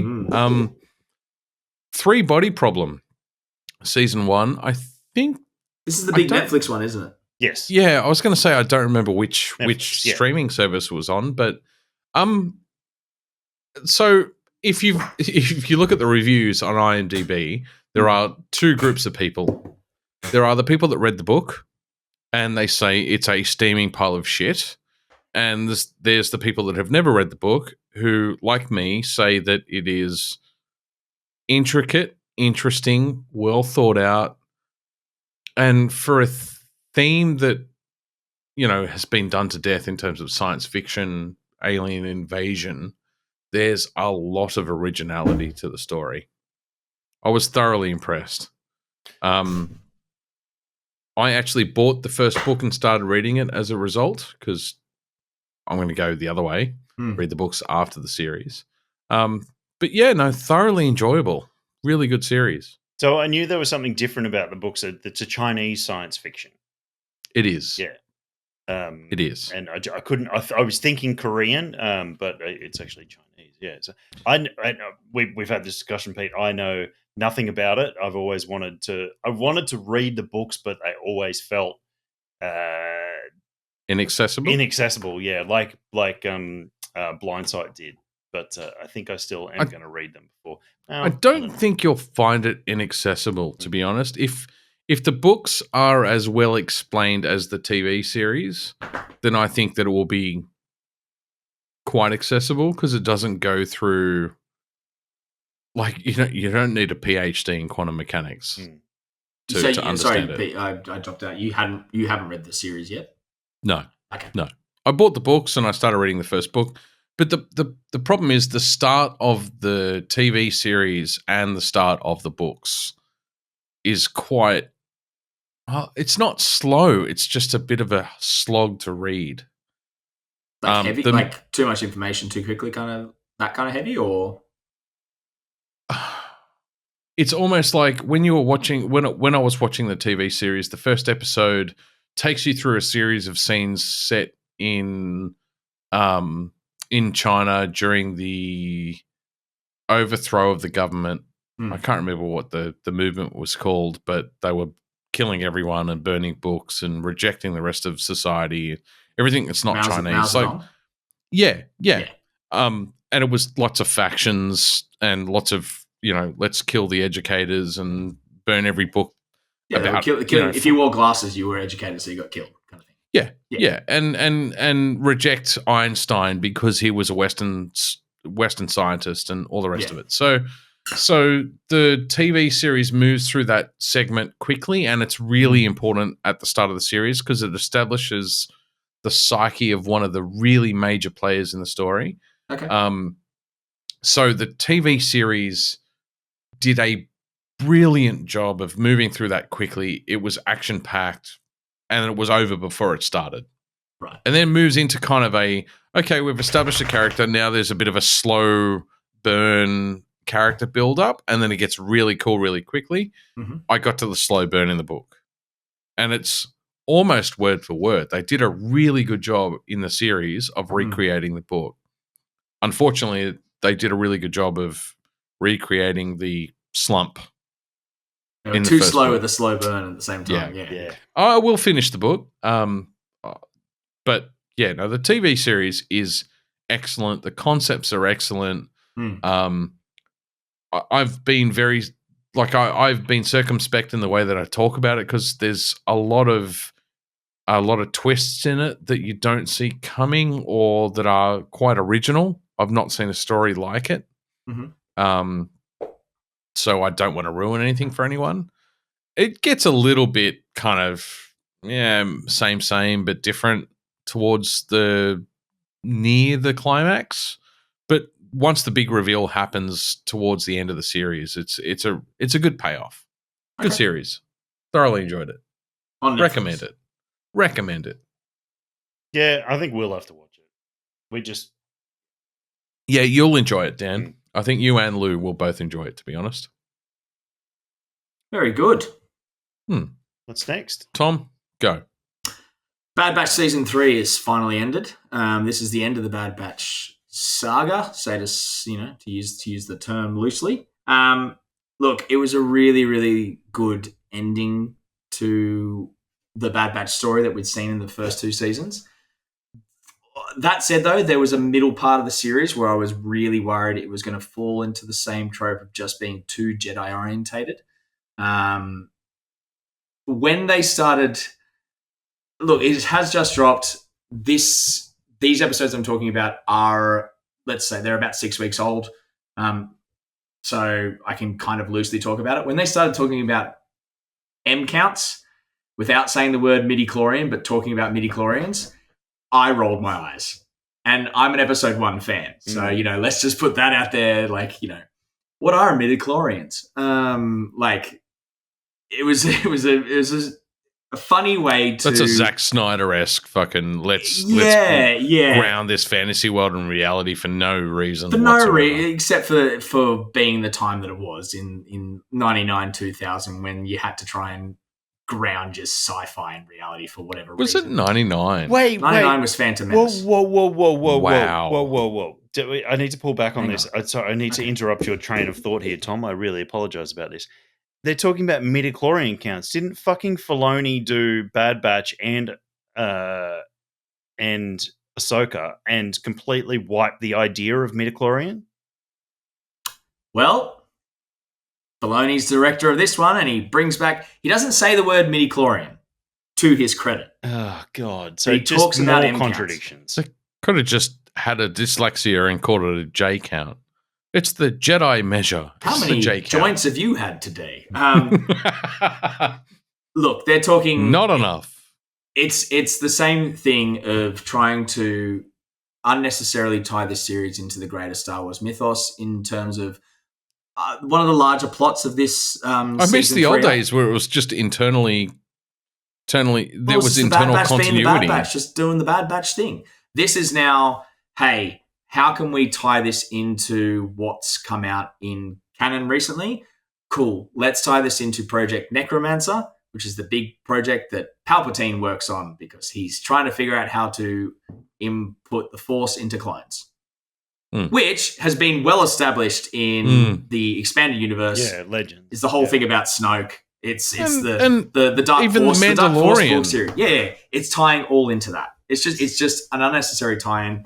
You can see Filoni in this trying to tie things in for the sake of Filoni wants them tied in. This is a big spoiler for anyone. Are you guys going to watch? You're not going to watch the series, are you? Well, Dan's definitely not going to watch it because he's abandoned all things. Probably. I mean, maybe at some point, but I don't care if you spoil it. The only thing that was going to hold me in any touch to this series, this franchise was Bad Batch. The Central Brothers arc brought me to tears in episodes. Yeah, because it was still so centric brotherhood. It was the way that they tie in the spoil it. Tech. No, Tech. Tech's done. Tech is dead. Oh, okay. Tech is dead and buried. Look at that. Really shit myself the entire season worrying they were going to bring him back. But they have the balls, and Tech is dead the entire season. Wow, that's a first time somebody's made a big call like that in Star Wars. Yeah. But or Disney Star Wars, I should say. Exactly. Yeah. So Tech stays dead. They reference Tech. They talk. They obviously are devastated by the loss of Tech, but they bring back Sharpshooter. What's his name? Sharpshooter, the brother, the sniper brother. Oh, Crosshair. Crosshair comes back in a big way. Crosshair's fucked up after his time in the facility, but he gets welcomed. There's an episode where he actually gets brought back into the thing, and there's a couple episodes where they just don't trust him. And there's this one episode where Hunter and Crosshair are stranded together, and they have to fight together, and they just go back to basics. And it's just like that. They're back. They're brothers. They're back together. It's pure Clone Wars. It's pure Clone Commandos. It's exactly what we read in Karen Travis's books. And it was a Saturday morning. I'm having a coffee and I'm bawling my eyes out to a fucking kids cartoon because I'm just like, this is what the fucking Clone Brothers was about. It was one of the best moments of that whole series. They teased a lot of stuff with a secret Clone Commando group that Hemlock develops. They're more susceptible clones that he's trained. The whole time I was like, please don't one of them be Tech. Please. Never revealed who they are. They are faceless commandos the other time, and I fucking loved that by the end of it. I was like, yes, I didn't need to know who they are. I just needed to know that they were clones that you absolutely corrupted into the way of doing things. The weirdest episode, it's right in the crux of this like 4-episode arc about M counts and blood testing. For some ungod known reason, they just throw Asajj Ventress back in the mix. She's there for one episode, pops in, pops in, has yellow lightsabers, and then fucks off. And a haircut. And a haircut. Yeah. and a hair, I should say. And hair. Yeah. Well, yes. She's growing out the hair and she has a cut. But yeah. That said, though, the rest of it was just the same infectious Bad Batchness you've come to love. The way the brothers interact, it got real dark. But also there were such moments of hilarity. There's a fucking great moment where Echo is infiltrating the mountain base, and he realizes that in the Stormtrooper armor he's in, he will be seen for his droid attachment instead of a hand. So he shoots an interpreter droid and steals his hand. And then he's got this dumb waiter hand that he has to then kind of manipulate into doing things like grabbing the gun. And that's the rest of the episode. That's even darker because the Mandalorian season 3 established that droids have feelings. I mean, we established that very early on with C-3PO, but yeah. But more so in. You stole my prosthetic arm. And return. No, he kills him. He shoots him down. Like, yeah. The way the voice actor behind Henlock is brilliant the whole way through. The way they. That said, though, the one thing that really irked me was obviously we knew Scorch from Republic Commando came back in this series. To spoil it and put it bluntly, he's unceremoniously dealt with. Yeah. Like, brutally unceremoniously. But at the same time, it kind of harks back to, like, you don't see the rest of his squad, so you never felt like it was really Scorch underneath that armor. He's pretty prominent throughout the entire season in, like, he's Hemlock's, like, right-hand man. But just the way they brought the brothers back together, and just the balls to keep Tech dead. Like, really actually appreciated the fact that they keep Tech dead the whole time. And there is a wouldn't say post-credit, there's an epilogue. There's an epilogue to the series. It does tie into, as Ed said, ties into later parts of the Star Wars universe, but not in a gross weaseling in kind of way. It's more just, that's exactly what's happening in the Star Wars universe right now. This makes total sense. This is exactly what these characters would be doing. So there were hits, there were misses. I'm sad it's over. I really like the Bad Batch as a series. I thought it was one of the better Star Wars animated series. The Bad Batch, and I do miss it, but fuck those guys. Yeah, no, not the Bad Batch, Disney. Yes, Disney. Yeah. Get Ooey someone. Ooey flicks. Yeah, Suey flicks together for you. Ooey flicks. Ooey flicks. Look, it's a well handled end to the series, and I like the way they ended it. The last episode, the 50-minute episode they dropped, which is essentially 3-in-1 on May 4th, was the perfect way for me to spend that afternoon. Yeah, nice. Pissing down rain outside, a triple episode of Bad Batch back to back. Omega did her thing without being too Omega-ish. And essentially, it was the perfect ending for that series that you needed, which then later tied into the greater Star Wars mythos. It's just along the way, they spent too much time trying to tie into other things, which I would have rather have seen the Bad Batch off doing the Bad Batch thing. It came too central character focused about Omega and her role in everything. And that's weird. That said, though, they would choose that path because they could have continued to have their own thing that could have been very successful, ongoing, like a Monster of the Week kind of thing in terms of But they went into a more of a central story arc around the squad and the bringing in Omega into that thing. That said, though, look it up, Dan. Even if you don't watch it, in the later episodes, like one of the second last episode, third last episode, for story reasons, they have to completely scratch all their armor of their paint, and they go back to this completely blacked out but white outlined armor, and then it reflects that in the Bad Batch logo in the last episode. Oh, and really? Nice. It is fucking mint. Crosshair's armor in that is some of the best clone armor I've ever seen. It looks like the like a burnt out 3D printing. It's fucking sick. Look it up. Yeah. Okay. It's good. Yeah, for some, like, because I love the way they add the color to that armor, but then to just strip it, they strip the armor. Yeah, they strip the armor back to black for their last mission, and it fucking works. Well, it is. When Andor season 2 finally comes out, I will watch it. Yeah, because that's the only thing I'll pay Disney for is Andor season 2. Suey fleece. What? Don't pay MSN. Yeah. But yeah, that's me. That's me done. Yep. Fallout. Cool. Have you guys seen it? Yep. No, I am yet to see it, but you can spoil away because I'm waiting for Emma. Okay. Emma wants to watch it. This is one of the few game series that I think Emma's ever said, I want to watch that. Yes. It's good. She will. I think it's a good one. Yeah. To introduce Emma to. Yeah. Well, she watched me play Fallout 4, so yeah, she knows the basics of the story. Yeah. Yeah, I mean, Louise knew very little about Fallout. She'd seen bits and pieces. She knew of it, obviously. She'd seen very few bits and pieces of me ever play it because, like I established, I've never finished one of the games. And she loved it. She just thought it was well constructed, and like I did too. I thought it was. I know virtually nothing about the Fallout lore.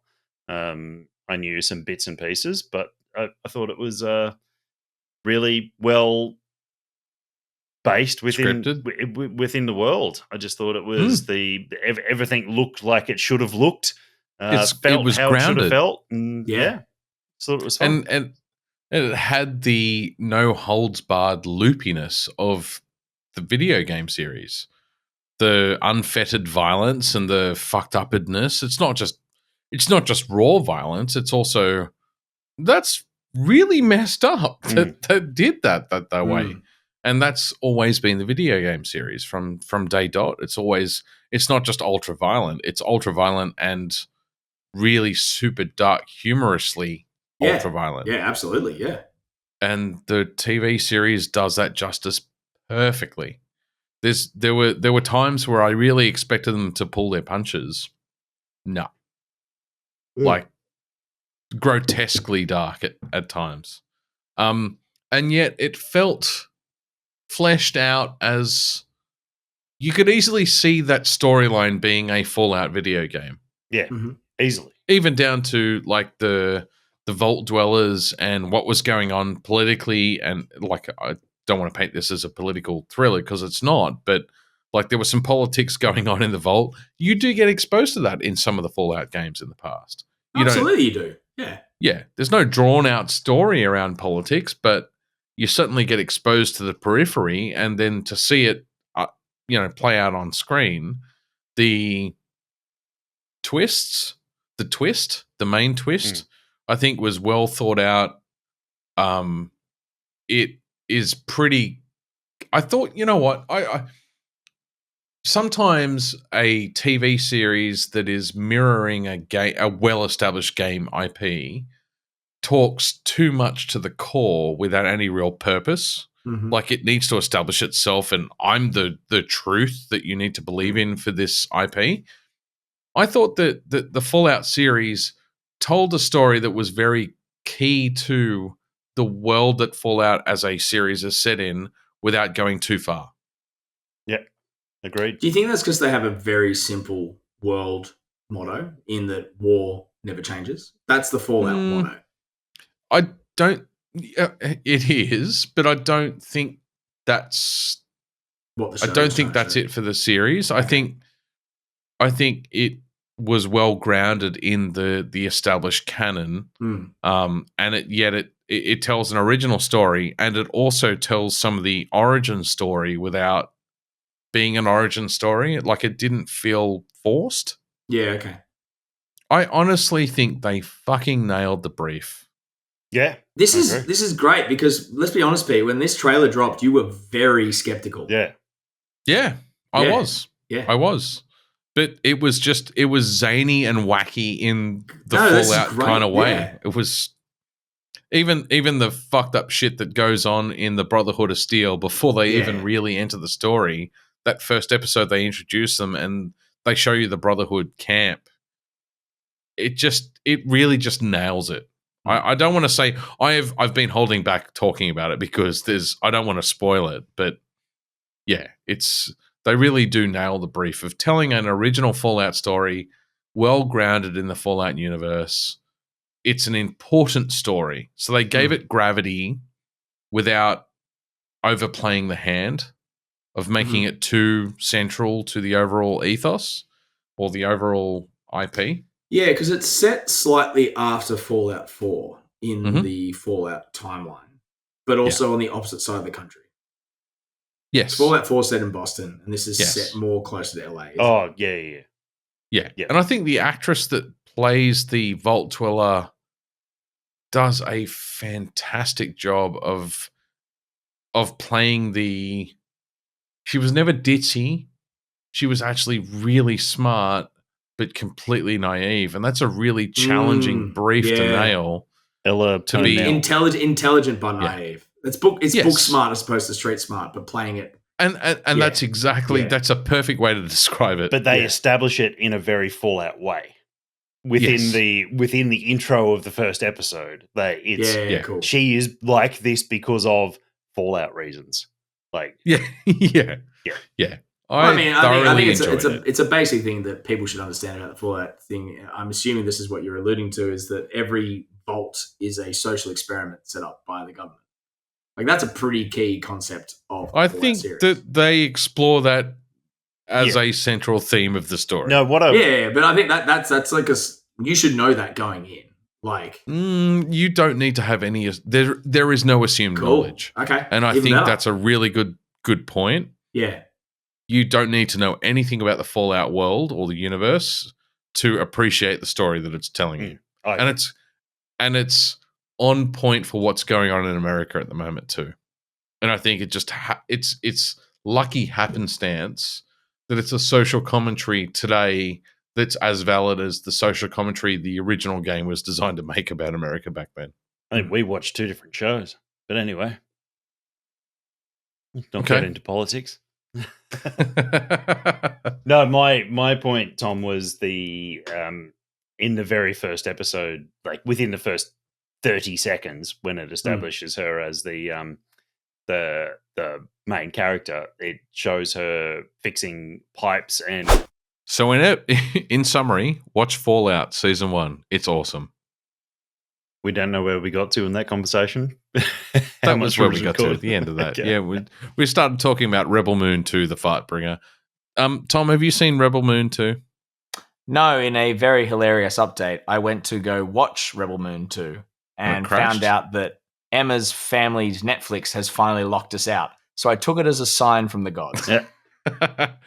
So let me just tell you, and I said this to Dan before we were waiting for you to come back, it is an absolute atrocious dumpster fire of a fucking movie. So no, we had issues with the whole, why would an intergalactic starship need to arrive on a backyard, like a backward planet, and steal their fucking unprocessed food? And Snyder doubled down on that theme for the second movie. He still was after the wheat, even after finding the intergalactic fucking super ninja that they were searching for. They've located her. They know where she is. What's his name in Empire Strikes Back? Captain Nida came out of Lightspeed too close to the Hoth system. So they've located the intergalactic spy that they have been searching the galaxy for. She's holed up on a planet in a village, and yet they still want the wheat that they can't process on their ship. And so, hey bro, and when I say bagels. this, I mean, we love bagels. Bagels are good. So the farmers literally bag up the wheat and put the bags around the longhouse and put all the women and children in the longhouse because they won't bombard them from orbit because of the wheat.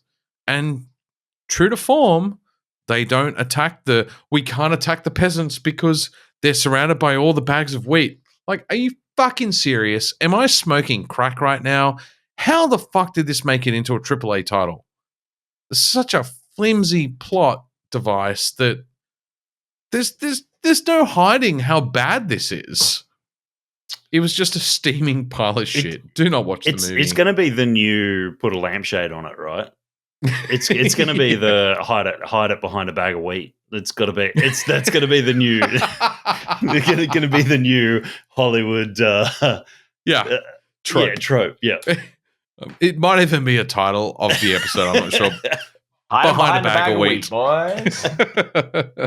It's just so fucking bad, and the drawn out drama of the death of one of the main characters we saw for about 10 minutes in the first movie, and the ridiculously over dramatized and you're in a ship, the ship's falling to Earth or falling to the planet. 9.8 meters per second squared is the force of acceleration of gravity. If you're in low Earth orbit, no matter how big the ship is, you still have 2 minutes, maybe 3 minutes max before you crash into the Earth. And yet we somehow end up with a 15-minute fight scene while it's vertical. They forgot to carry the one. You got to carry the one. Always carry the one. And you're sitting there going, okay, we've gotten to the point where they shot 28 bullets out of the 15-bullet clip, and I can allow that because, it's Hollywood. And then you get to like the 80th bullet without reloading, and you're like, that's a euphemism. It's not actually literally. We're not talking about bullets. It's just you can allow 5-6 minutes of on-screen drama for a 3-minute free fall. But when you're in the 15th minute, it's like, guys, the ship crashed 10 minutes ago. When are you going to catch up? This is just so bad. It's not funny. It's like when old mate in The Walking Dead had the unlimited rifle mode on in the second series. The old man from the farm, his rifle just kept going. It was perfect. Yeah, it was tragically bad. The whole movie was tragically bad. And there was no real payoff at the end. There was no. Was there any actual story? No, thank you. Good answer. The princess might still be alive. Princess was alive, wasn't she? They showed you. No. They thought maybe. No, the king was alive in the spirit world. No, the king's definitely dead. But they showed you the slaughter of the. Yeah, they showed you the slaughter of the daughter, and then then they heavily implied the daughter's still alive. Who was alive in the spirit world then? And I don't know. Was the regent guy that took over who murdered the royal family? The boss of Francis? Yeah. He murdered. He murdered the royal family. It was the him guy, the big general dude. That was it. Yeah. It's just so bad. Please don't watch it. Respect your eyeballs, people. I'm going to, but it's so bad that it's not even so I might watch it. It's not even a National Lampoon level bad. Like it's not. Now I'm just picturing they're walking into a battle zone in a tank, and someone just goes, "Wind them up." The shitter was full. It's just and you just see it at the back of the dreadnought. Randy sticking the hose down the fucking the space gutter. The shitter was full. Would have been better as a Mel Brooks movie. And now we have Mighty Joint. It's a scar giver. Wind him up. Yeah, no, it's just so bad, but not in a good way. Anyway, let's move on. I have such a better film in my head right now. I have no doubt that's true. It's gonna be like The Flash to me, to the point where I'm just gonna go, oh, you know what?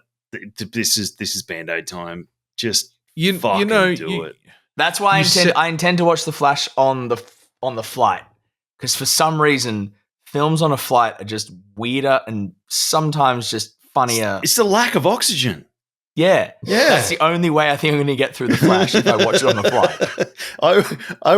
I was literally bound to that couch. There was nothing else I could fucking do. Yeah. I could walk. I could go from there to bed, and that's all I could do. And I'm like, you're right. You know what? And I was lack of oxygen. I've committed. There was lack of oxygen for me too. I couldn't breathe properly. Yes. It's my hypoxia movie. Yep.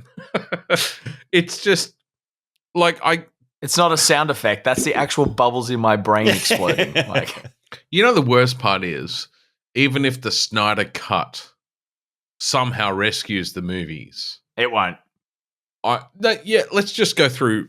Let's just go for a miracle. Sorry. Let's just go for a miracle. Let's go through the full hypothesis here. It's still a narcissistic circle jerk, even if it does rescue the movie, because it says he knew it was shit. He knew it was unrealistic. He fixed it in post, and that was the second version. He waited for He had feedback. every opportunity to fix It's a feedback that. film. He can't fix this. It's got to be a completely different movie to fix this. Yeah, and it still makes him a narcissistic circle jerk because he knowingly made a shit film just so he could release a second version that was somehow mediocre at best. Because the fundamental story is fans flawed. wanted, though. Like, it's just him listening to what his fans wanted. But it's like there's no way to rescue the storyline being fundamentally flawed because the core of the story is we were looking throughout the galaxy for the really bad rebel. We found them in the first movie and killed him in the first movie, and then still wanted to steal the food from the farmers, but somehow found the girl captain who we didn't even know would be there, but we were looking for her even more. Was the robot at least food? Fun? Like, was the robot at least fun? Oh, Hopkins, seriously. Like, I know you're getting old and you're just trying to feather that golden nest for your great grandkids, but like, you know, don't eat the Doritos. It's not worth doing the ad. Anyway, let's move on to something that makes me want to drink fucking bleach less, please. Drano? I don't know. It's such a gold mine, isn't it? Just go on forever. Anyway, probably go on longer than the fucking movie did. I'm going to run through this real quick. My little review, I want to put it here instead of in O Winning Sun because I finished it and I finished it weeks ago. Banishers Ghost of New Eden. Wanted to play it ever since I saw the first trailer at Games. I'm keen for it. Summer Games Fest. And I've got to say, it didn't let me down. It had some minor issues, and 90% of the people within the characters within the game are fucking horrible people. But it's a time when it's set in. So probably should lay the groundwork for this, shouldn't I? You play as two characters. A little bit. You play as Banishers, which are witches for ghosts. It's the best way to describe it. They go around and they cure hauntings. Hauntings and ghosts seem to be the biggest threat in this world. And they go around, they help people out. They get called in by priests and townspeople, councils and that to banish larger issues that are. And it's set in. It's set in New England, the Boston side of America. It's set. So Boston is the main town that they talk about. You never go there, so you're always just outside of Boston, out in the frontier, out in the frontier, out in the wilderness.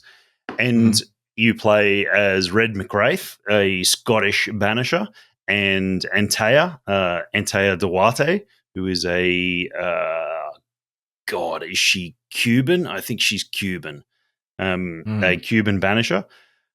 It was in the first trailer, so I'm not spoiling anything here. Antea dies very early in the game after the tutorial intro. It's pretty much the concept of the game. Yes, and Red and Antea are not married, but they're a couple, as well as master and student. Antea brought Red into the Banisher circle and is training him in his Banisher skills, and they have a unbroken bond after she dies. She's bound back to the world as a ghost and then ends up being bound to Red, one through their love and two through their abilities. And it's a story-based game. There's a lot of action in it. There's a lot of stuff to do. There's a lot of missions for you to go through, haunting missions, and then decide who's at fault here. And you always get. They're like more open world missions, aren't they? Yeah, so they're side missions. So you've got your main core story, which your main core story only really exists as about six missions, I guess, and the rest of it's filled in. Like, I still put like 50 hours into it, completing all the haunting missions, because the characters are so well written that you actually want to engage with them. And there's a lot of dialogue. You spend a lot of time talking to people within these hauntings, these side haunting missions, where you have to go around and find clues to fill in the story. I mean, none of it's missable or anything like that. You never have to really work hard to fill in these stories, but you want to do it. It never feels like busy work. It always feels interesting, and each little side mission, each little haunting is very uniquely written and crafted around the set characters. And you'll cross paths with characters from different parts of the game. So a main mission will introduce you to characters of this little village. You'll then complete that main mission. Maybe a couple of little side missions during that main mission will pop up, and you'll then complete the main mission, and then people will sort of go about their lives, and then you'll go to another area, and then all of a sudden it'll go, oh, hey, there's new side missions, there's new haunting missions let up in this little town that you've been to before. And you'll go back there and you'll interact with the characters again. And I've got to say, for a AA game, god damn, the voice acting was good. Like, I'm not sure I encountered one. There might have been one. I can't remember who it was, but the quality of the voice acting for how much they had to actually say in all these side missions was fantastic. Absolutely the outstanding voice of the game was the guy that played Red. And I mean, you need it to be, because it's the person you spend the most time with in the game. Yeah, absolutely. Yeah. He was absolutely outstanding. Antea was really good, but through direction of the script, she became really flat at times when things should have been a bit more emotional for her. Got delivered quite flat, and you didn't get. There were some really pivotal points that the relationship between the two of them was lost because her delivery was quite flat. His was quite passionate, and hers was a little flat. But then there was other points where it was such a passionate thing between them. Like they get really antagonized by one of the ghosts at one stage that basically makes them be antagonistic towards each other. And this goes on for, God, maybe 45 minutes for when you're going through one of these main mission parts, and they're really grating on each other nerves. And you get to a point where they realize what's causing it, and one of them pulls back, but the other one doesn't pull back. And there's reasons within the story why one pulls back and the other doesn't pull back. And like that, to me, one is clever writing, but two, really good interaction between characters. And that is definitely the absolute highlight of this game. The world is, for being covered in snow and really kind of natural colors most of the time, is quite an interesting world. Like I said before, 90% of the characters are assholes, but well, they're Bostonians, so they need to be. It's a tough life. I think within the world, I counted probably 2 or maybe 3 genuinely good people, and the rest, I 3 I can think of off the top of my head, genuinely good people. Everybody else is good with a little bit of bad, but most of them are asses with maybe a little bit of good, and then you've got maybe the bottom 10% that are just absolute pricks. So the diversity of characters across the board is incredible. I loved it. I mean, you guys heard me bang on about it for ages, and you hear me bang on about it. I'm so keen to play it. Yeah. For all the shit that the combat got, you don't get any other weapons than your sword, your torch. Your sword and your torch are interchangeable. They do the same thing. And your rifle and Antea's abilities. You really don't get anything more than that for the whole game. So I see why people sort of said combat was boring, but I thought it was all right. I never got to a combat. It's also realistic. Yeah. Like, I thought the fights were good. all you would have had back then. You mean you don't carry a whole arsenal in your backpack? Yeah. I need a heavy weapon. I need a light weapon. I need 2 light weapons, and then 17 swords. Hey, look, Maybe my a hatchet. quasar cannon, when I'm not shooting it, is on my back. I can see it. Yeah, and I thought it was good. I mean, they all interacted well. The controls were snappy and responsive. I didn't think combat was a drag at all. I quite enjoyed it for basically the entire game.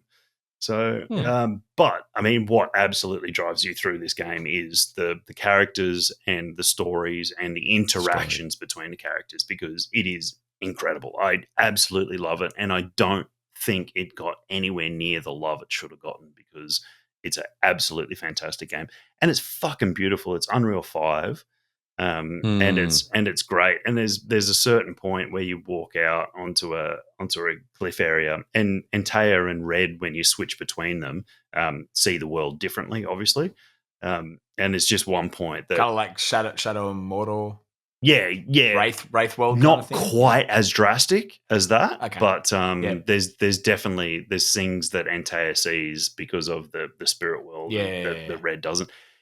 And everything is, I'll finish this up in 2 seconds, but everything is animated. I love how there was so many different animations for everything you did. So it's summoning ghosts and memories and things like that is all about drawing a symbol on the ground, adding components from the world, and giving an incantation. And there is a little cutscene for every single one, which cuts no problem. There is, like, the PS5 is wonderful for that. No load times. There was so many different lines for those sort of things that was great.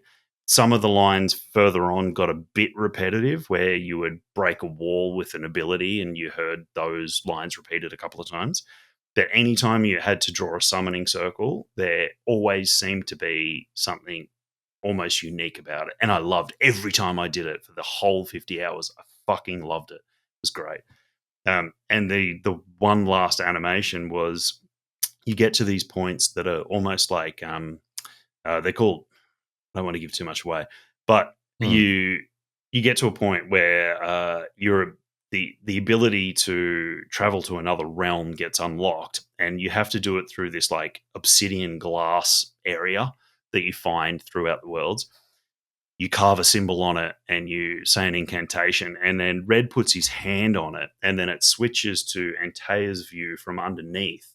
And she's reaching up. She gets to the glass and she reaches through and she pulls Red through the glass, and he's sitting vertically like this, and then he tilts and goes horizontally through the glass and appears on the other side. And it's all hidden through a very clever load scene. And then it's just seamless. Once he gets pulled through the other side, there's no flick back to character very control. Constantine, the way that you're it is quite describing it feels very Constantine. It actually, with the cat scene.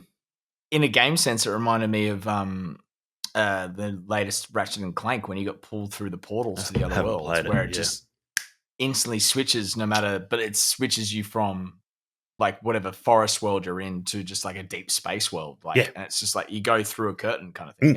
And that's what it like. And they hide the load screen between the blackness of going from the material world to the void. There's this, and it literally is a plane. So you're looking at Red from a side view like this, and he falls to the horizontal to go through the glass, and that's the black, and then it flicks back out the other side, and the camera goes with him and ends up the right way. And it's such a new way to hide a load screen. I fucking loved it every time I did it. And I would play those sort of challenge missions just to get that little animation.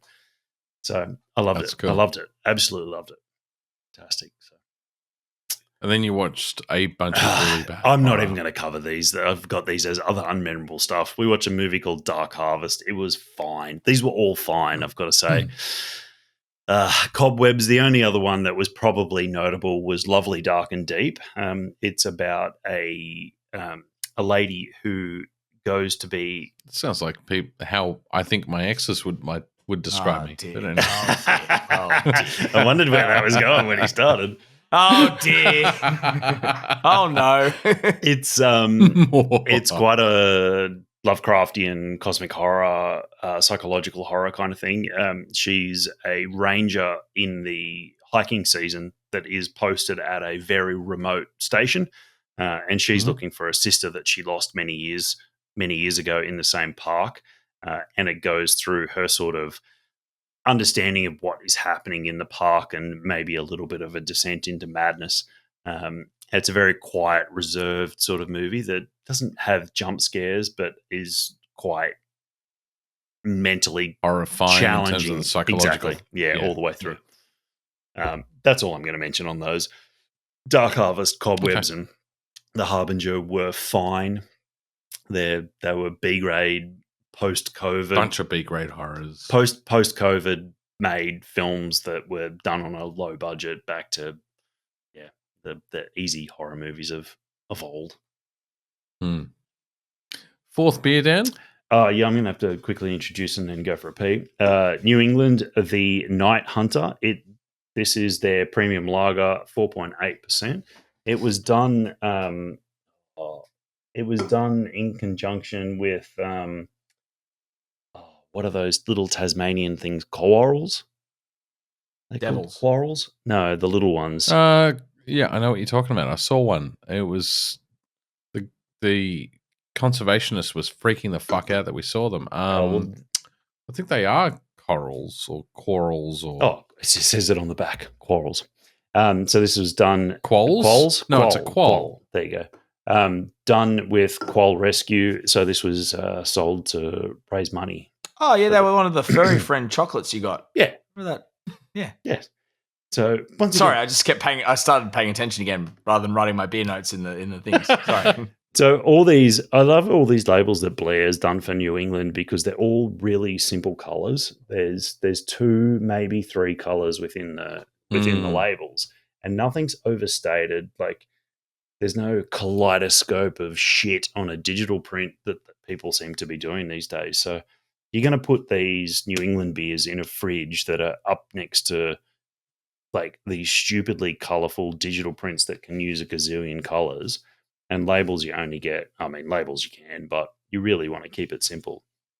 And I just like the way they've kept all these colors and that beautifully simple. But the beer itself, it's a really nice lager. That's just it. It's just a really standard lager, but it's clean and super enjoyable. So yeah, cool. I think this has just been a complete lager. But I hate lager yeast that's so yeasty and bready and just gross.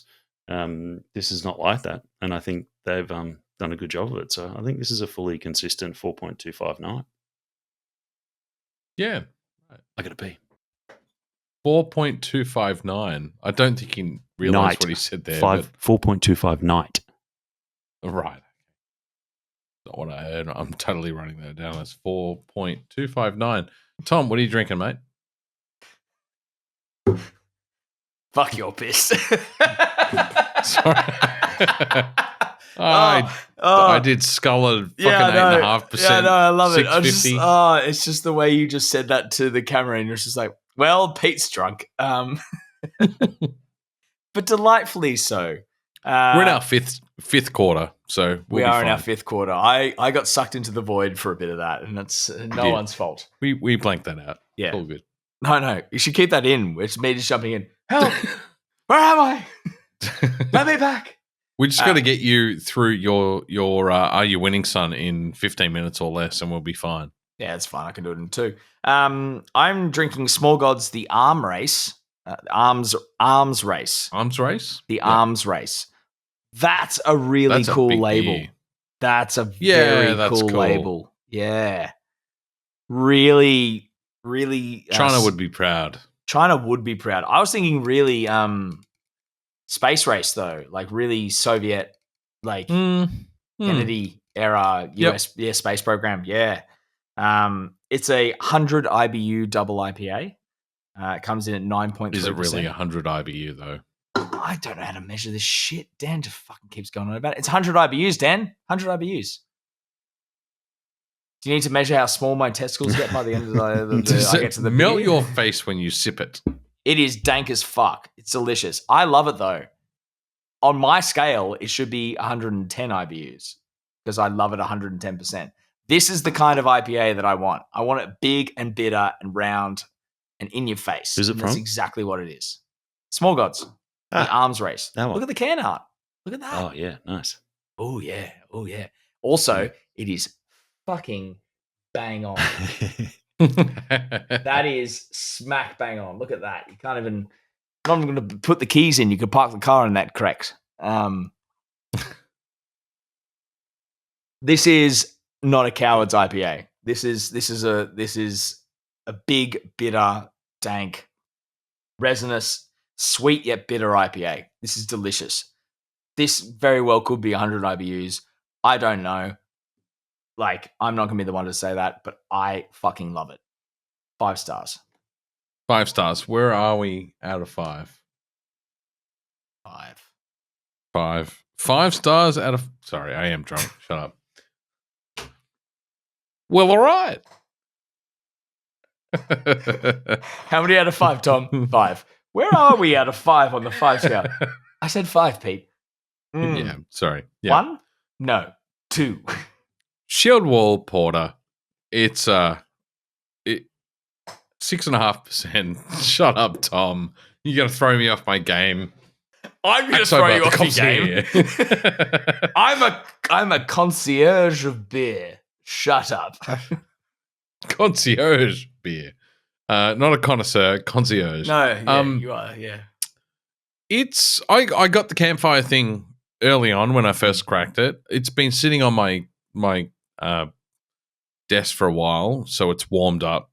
It's lost its campfire quality now, but it's still a solid porter.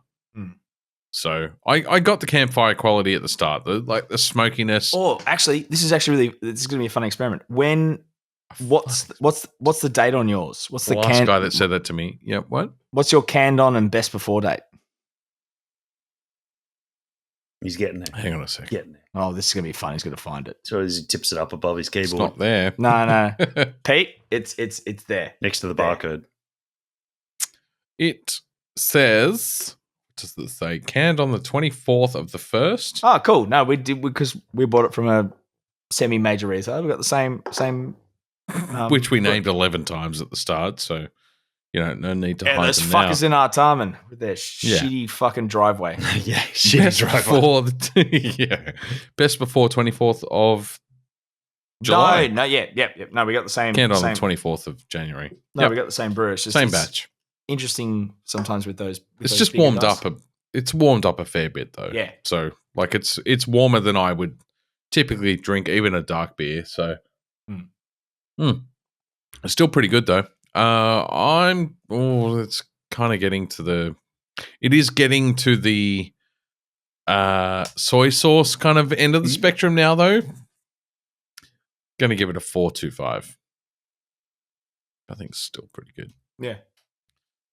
Mine was smoky as shit. Yes. Are you winning, son? I have. I've finished. I reckon I've finished more games in the last fucking 3 weeks than I have in probably the 12 months before that. No, I haven't finished that many.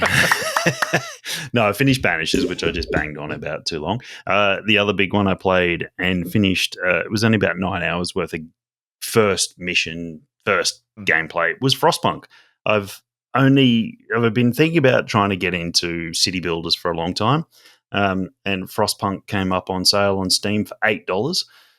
So me and Kelvin jumped into it, and fuck me, it's fantastic. It's set in a alternative Victorian steampunk universe where we've hit another ice age, and you have to survive. You have to survive the ice age. Basically, they build these incredibly massive cylindrical steam. What are they called? Steam cores, and you have to collect coal and everything to charge the steam core. Parrot. And you've got to build your settlement around it, and You get hit with political issues, you get hit with medical issues, you get hit with resource issues. You've got to manage your people's hope and despair through the whole thing. Oh God, that's not happening then. Just and as manage my hope, as well as dealing with dropping temperatures and fluctuating temperatures. I'd go full on Denethor, just. Despair, despair, flee your lives. It's funny, you can once you get a little bit into the game, you can actually go two paths. So you can either go the social side, which is more the totalitarian, instill the military and police to subdue people and instill hope in certain other areas, or you can go the religious side and you can build a church and faith. And is there a good option in this game? No, Pete. There is no good option in this game. This game is. We either go CCCP or we go Catholic Church. That's or it. You can go the best of both worlds and build a religious police state. Well, that's controls it. with the religious, which we're back to Warhammer 40k. Really, with the religious side, you have to build a faith givers or faith keepers, they're called, which are the religious police. So you send the faith keepers out. It sounds like Bioshock. It kind of is. It kind of is, and nothing. Yeah, wow. They don't use real world symbolism or anything like that. It's a full steampunk world. There is huge automatons that you can build that will do the work of an entire team of people. Can't say that word. Helldivers too. Okay. They build large AT-ATs. Yes. Calm down. So your whole civilization is built around this steam core. So all your city is built in a circular area, and you can't build. You can build out from that circle, but it always has to be in a spherical or a flat circular plane. So you can't build like a circle with then like rectangles off it to then build other it's constantly spherical. It's constantly spherical. So you get your steam core in the middle, and then you get your ring, which you usually put your housing in there, and then you can build exactly where I put my housing in my ring. A spherical road behind them, and then you've got the next ring out from there, because you upgrade your steam core and your levels of heating goes out in rings. I'm saying rings way too many. This put Tom into hilarity, but it's great. Watch out for your steam core. There's your rings. There's no good outcome in this game. It's always doom and gloom. You can have a little bit of sunshine.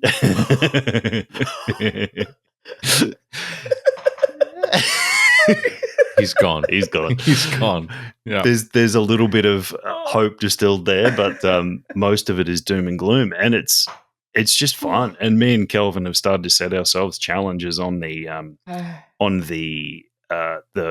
free roam, the free build levels, where who can survive the most days. So we pick a level and see who can survive the most days there. So that's pretty fun.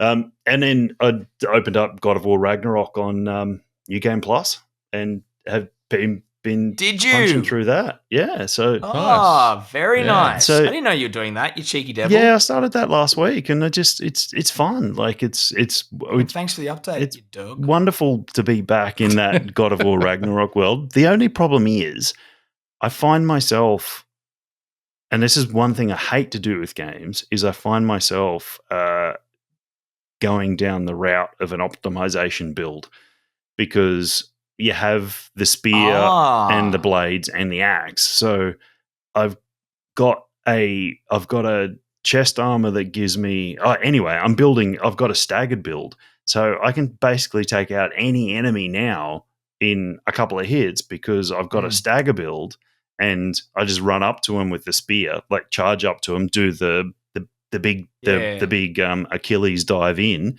stabby, and they're 3/4 How different staggered. is that to your original? What was your original build? I played the axe all the way through, so I built a strength build all the way through, and they really nerfed the axe. I know I've said it before, but they really. But you're doing this now. That's a shame. Are you doing this purely because you know the story? No, it was just I've looked at the armors that I had and the bits and pieces that work together, and I'm like, oh well, that kind of works. Let me try it. And because I got a little bit kicked to start with when I didn't have an optimized, because you come straight out with anything that you finish the game with. You just are wearing the same stuff. Yeah. So I got kicked a little bit to start with, so I had to optimize a little bit. And now I'm really in this like, okay, this isn't how I like to play games, but do I do it? Because you're too overpowered now. Is that what you're essentially saying? I just know the mechanics of it. So I've got a build now that just allows me to. This reminds me of when I did that power run of Jedi Fallen Order before Survivor came out. But I played it on the easy mode, but I played it through as a power mode, and I said it was enjoyable because you felt like an overpowered Jedi. I think this is the opposite to that, in that I wouldn't enjoy that Kratos, because the whole story is about the way you struggle with all that kind of stuff. It's actually being too overpowered is contradictory to the story, and it creates that kind of cognitive dissonance. Yeah, it did. And I didn't, I'm enjoying it because there's a lot of stuff that obviously the game's actually quite a bit longer than I remember it being. And I've forgotten a lot of the stuff. So caught up in it at the time. Yeah. And so, and I just got through the start of it, and I really love it. I think it's great to be back into it, and the interaction between Kratos and Atreus and Mimir, just all of them, and the little bits that Sindri does, and just the Sindri's actor might be off to the very corner of the screen. He'll just do something, and it's just so character driven all the way through. I can't think of another game where I have aimlessly rode through the water just to hear the stories. Yeah, you kind of don't want to get to that beach over there because the story's not finished, so you'll do some loops. I've actively avoided landing just to hear the story. Yeah. Oh, we'll pick this up later. No, motherfucker, I want to hear the ending now. We're right back to the story right now, sir. Excuse me, you beheaded head. But the strength of the voice acting cannot be measured better. Oh, absolutely. Than doing fuck all in a video game just to hear the voice acting. And I find myself in that spot again. I'm doing that exact same thing again, and just really enjoying the characters I'm coming across. Have you caught any of the any of the talking scenarios that you didn't catch the first time? I have there was so much that was said. Yeah. I don't have a memory of it. So, but I'm doing it all those bits and pieces again. There's obviously new components that you're gathering, which are going to build up to other things. And there is some new elements that they introduce straight away. I forget what they're actually called. But straight away you get things you can add to yourself. But there is also a Spartan mode, so you can activate within the talking to Brock and Sindri within that upgrade menu. You can pick an ability that takes a lot of your other abilities away and turns Kratos back into his Greek. Into his Greek Kratos. So he takes away a lot of your stuff, and then you can dress him how he was in the original God of War. So my Kratos I've got here, you can do exactly that. You can have him with no upper armor. After Valhalla. I knew you could go back cool. and you could New Game Plus with the Valhalla skin they did for Kratos, where they brought in the young Kratos. Oh no, it's not. It's still older Kratos, but no upper armor. Just completely bare chested with his little Greek. I don't know if you saw the thing of the rumor over the weekend that they are remastering the entire first God of War trilogy for that would be PS5 nice as well. Yeah, for the anniversary, like as an anniversary release. Yeah, that would be nice. But yeah, I'm really having fun with like Frostpunk on the PC and God of War New Game Plus Ragnarok on PlayStation. Yeah, loving it actually. Excellent, having fun. Very cool. Peter, are you winning, son? In the very limited time I've had to play video games, yes. You poor fucking bastard. Jeez. No, don't. It's just the calls for sympathy come outside of the scope of the podcast. I've just not had a whole lot of time to play video games, and that's exactly where my sympathy ends. In that you haven't had enough time to play video games. That's where I'm like Helldivers 2. That's all I've played. It's Helldivers 2. It is uniquely enjoyable as an ongoing. Like, it's repetitive and yet it's progressive at the same time in a way that very few games have ever really delivered. So, as Can an I easy can I example, bluntly ask you, how long do you foresee yourself playing this game? it's an arcade game. It's perfect to just pick up and put down. Another 30, 40 hours. I'm not saying like this thing. I'm not saying you're on the Destiny treadmill, but like No, it's totally But different. do you see yourself continually coming back because? Yeah. Well, I think the difference here is that you have someone, the game architect, who's telling you what you need to do in this game. Joel, the game master. Mm. Yep. So for example, and it was actually what I was about to launch into. Okay. The entire game community playing the game was presented with a choice. The major order was either go and liberate a planet called Penta or another planet called Chewie. And we knew that there were colonists on those two planets researching very different weapons technology, and we could only save one. One was researching the ability to take down airborne threats, and the other was heavy tank-based threats. Mm. And we chose, well, the community chose one planet, not the other. We liberated the planet. We got airburst rocket technology, so like surface-to-air missiles on a shoulder-mounted kind of bazooka-style thing. And we just got the message that we sent condolence cards and potato baskets to the Super Earth colonists that were the next of kin from the people that lived on Chewie because we didn't save Chewie. And it's a permanent choice. Mm. There's no anti-tank mines coming. I don't know if they'll ever release that, but they built and play tested two different new weapons and only ever released one. And do they tell you like exactly what those weapons are before you go for it? No, they told us they were making so we knew that either air, like land to air or anti-land. Yeah. Cool. Yeah. So we knew one colony was researching some mines. That's all they told us. And the other colony was looking into the latest airborne threat from the Terminids. That's all we were told. And so the community as a whole chose, and we will probably never see the anti-tank mines. Mm-hmm.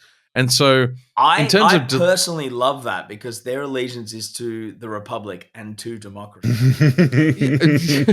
So in terms of delivering on the promise of your decisions have a permanent impact on the game, you can't get any fucking deeper than that in terms of meta. That's so good. Yeah. And there were serious discussions, long-winded debates. Some might even say heated on Reddit as to which planet we should all choose. How did your crew line up on what you guys chose? I wasn't a part of that crew at the time. Okay. This is going back it's going back 2 weeks. April 29, we made it our choice as a whole. And there's been like 10 choices like that. This is not unique. This is just the latest. And I really love the potato baskets to the colonies next of kin. Well, it's because you boil them, mash them, stick them in a stew. It's funny because I started with the bugs. When I first started playing the game, it was very Starship Troopers, and I learned how to kill hordes and hordes of melee creatures. Mm-hmm. Because of the automaton invasion, I had to completely relearn a totally different strategy set. You use different weapons, you use different orbital attacks to kill like Terminators with guns. Yeah. And we pushed back that threat. Then they came back with a vengeance. We pushed the threat back again. And then the Terminids came out of nowhere and started invading all of the planets. And we're pretty close to Super Earth being invaded at this point. And so I've had to relearn again. And it just goes to show how different the tactics are on a loadout choice, but also on the ground choice. But it's a game that I've played 3 or 4 matches for in the last week. and yet talk to people that I've been playing with now for 6 or 7 weeks. I randomly jumped on a group chat the other day and in the game, and it's like, oh man, you're level like 140 now. Last time I saw you were level 50. It's like, dude, you need to join the clan, like jump in here, and it's very community oriented. Yeah. But treadmill from Destiny 2, no, I'm playing the game because I'm enjoying it, not because I want to unlock the next thing. I've unlocked everything that I need to unlock to thoroughly enjoy the game. There's no like cheese on the end of there's no carrot on the end of the stick. I'm playing it because I still thoroughly enjoy it.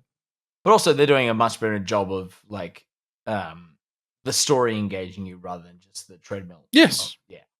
But also it's just that's the meta component, but just playing a game like you want to I will play a game before I go to bed tonight just because I just want to go in and fucking shoot some bugs because it's fun.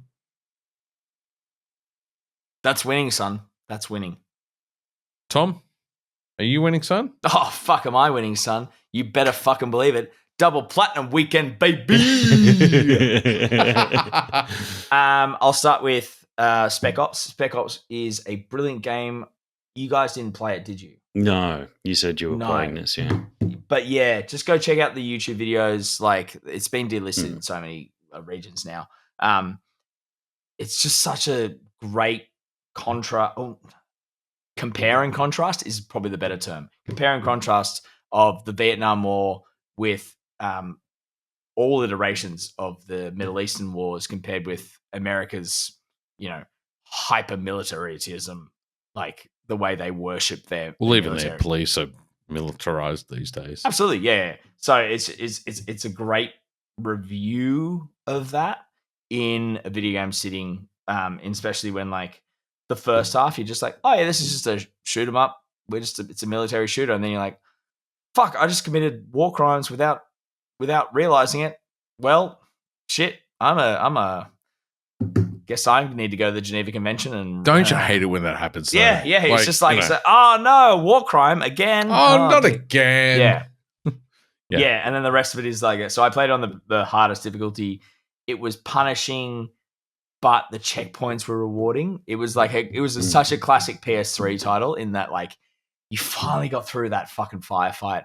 And then you got the checkpoint, and then you went through the next one. You're like, oh, shit, how the fuck am I going to get through this?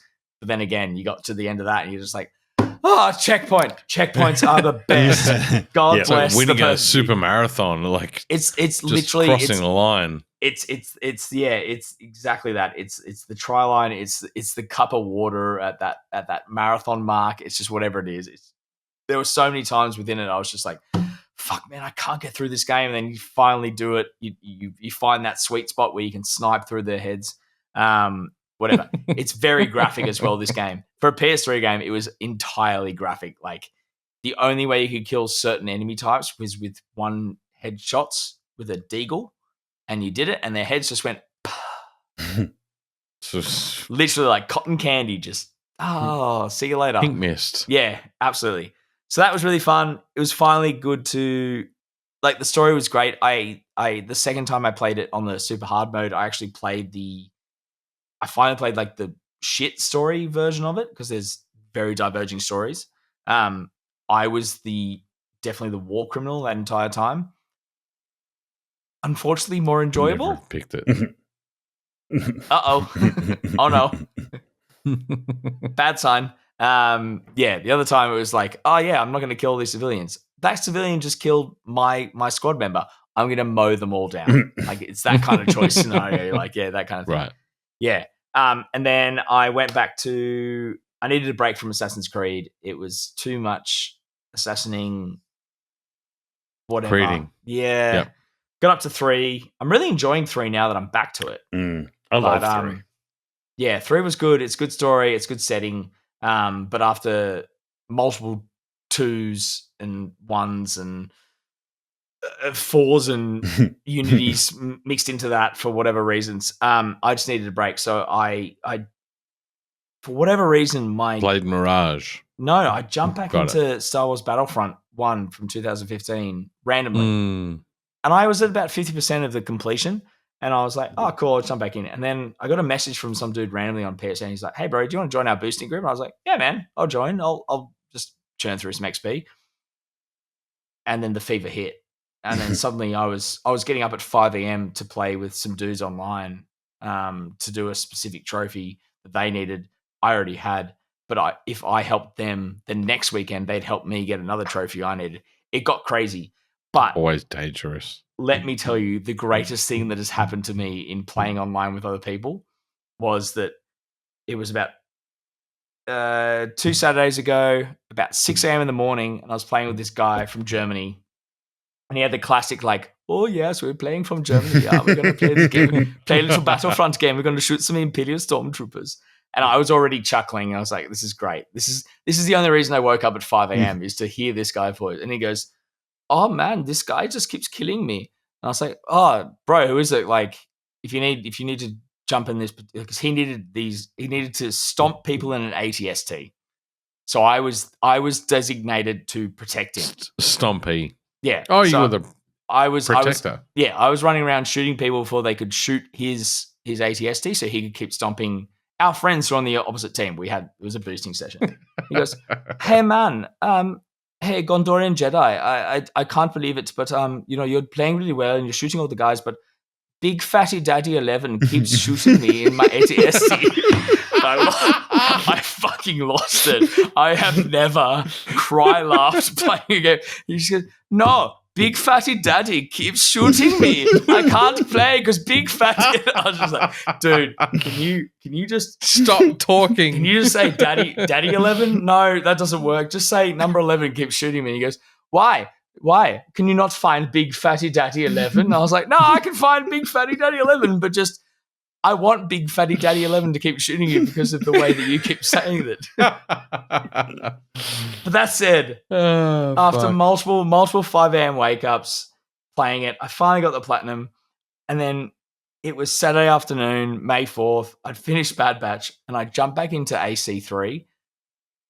And I put my headphones on, and I jumped back into the game. And there wasn't 17,000 idiots yelling in my ears.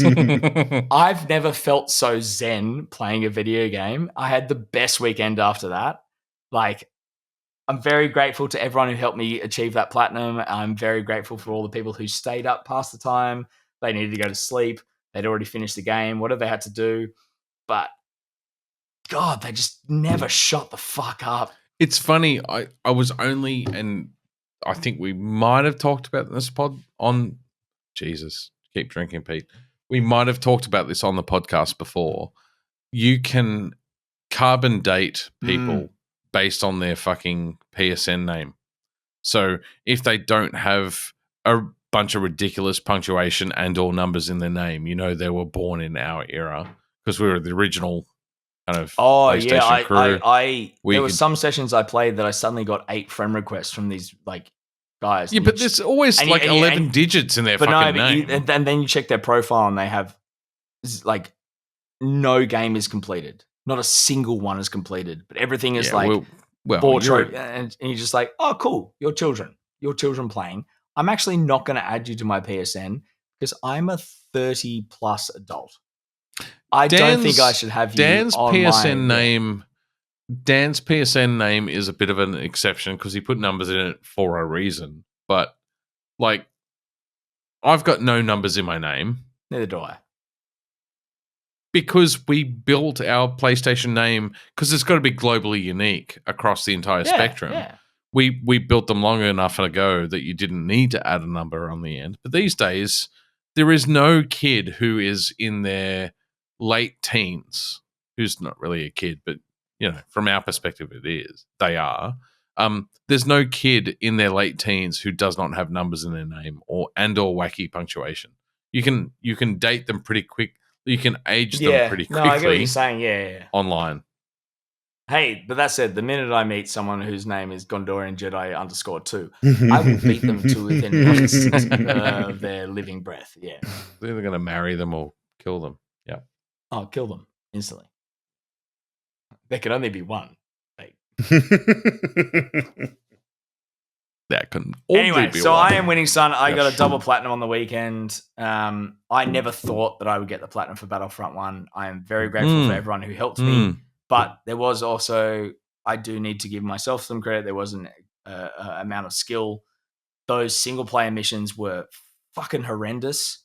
Finding that sweet spot where you could hide, and it wasn't necessarily camping. It was strategic. It's like, no, I'm setting up a defensible position, and I need to do this. And it was an hour-long gameplay for 15 waves of.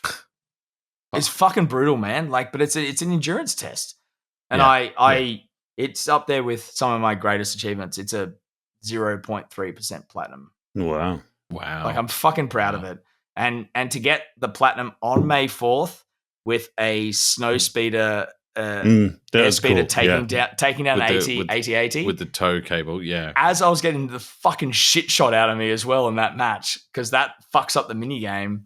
Like, I don't think you guys realize that took 6 hours. I got up at 5 a.m. I did that at like 11 a.m.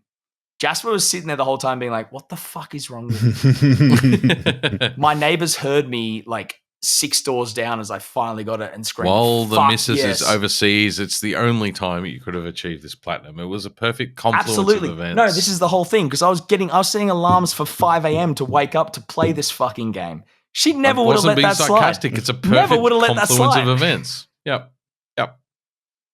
Anyway. I think that's a good note to end on. It is good. We kept this Everyone under 3 hours. Game well, be well, watch well, We did. do well. Do everything. Just be you. Except watch Rebel Moon 2. Don't do that. Don't do that. No. Respect well. Respect yourself. Thyself. Well. Yeah. Thanks for Excellent. listening. Bye. Thanks, guys. Bye now. Bye.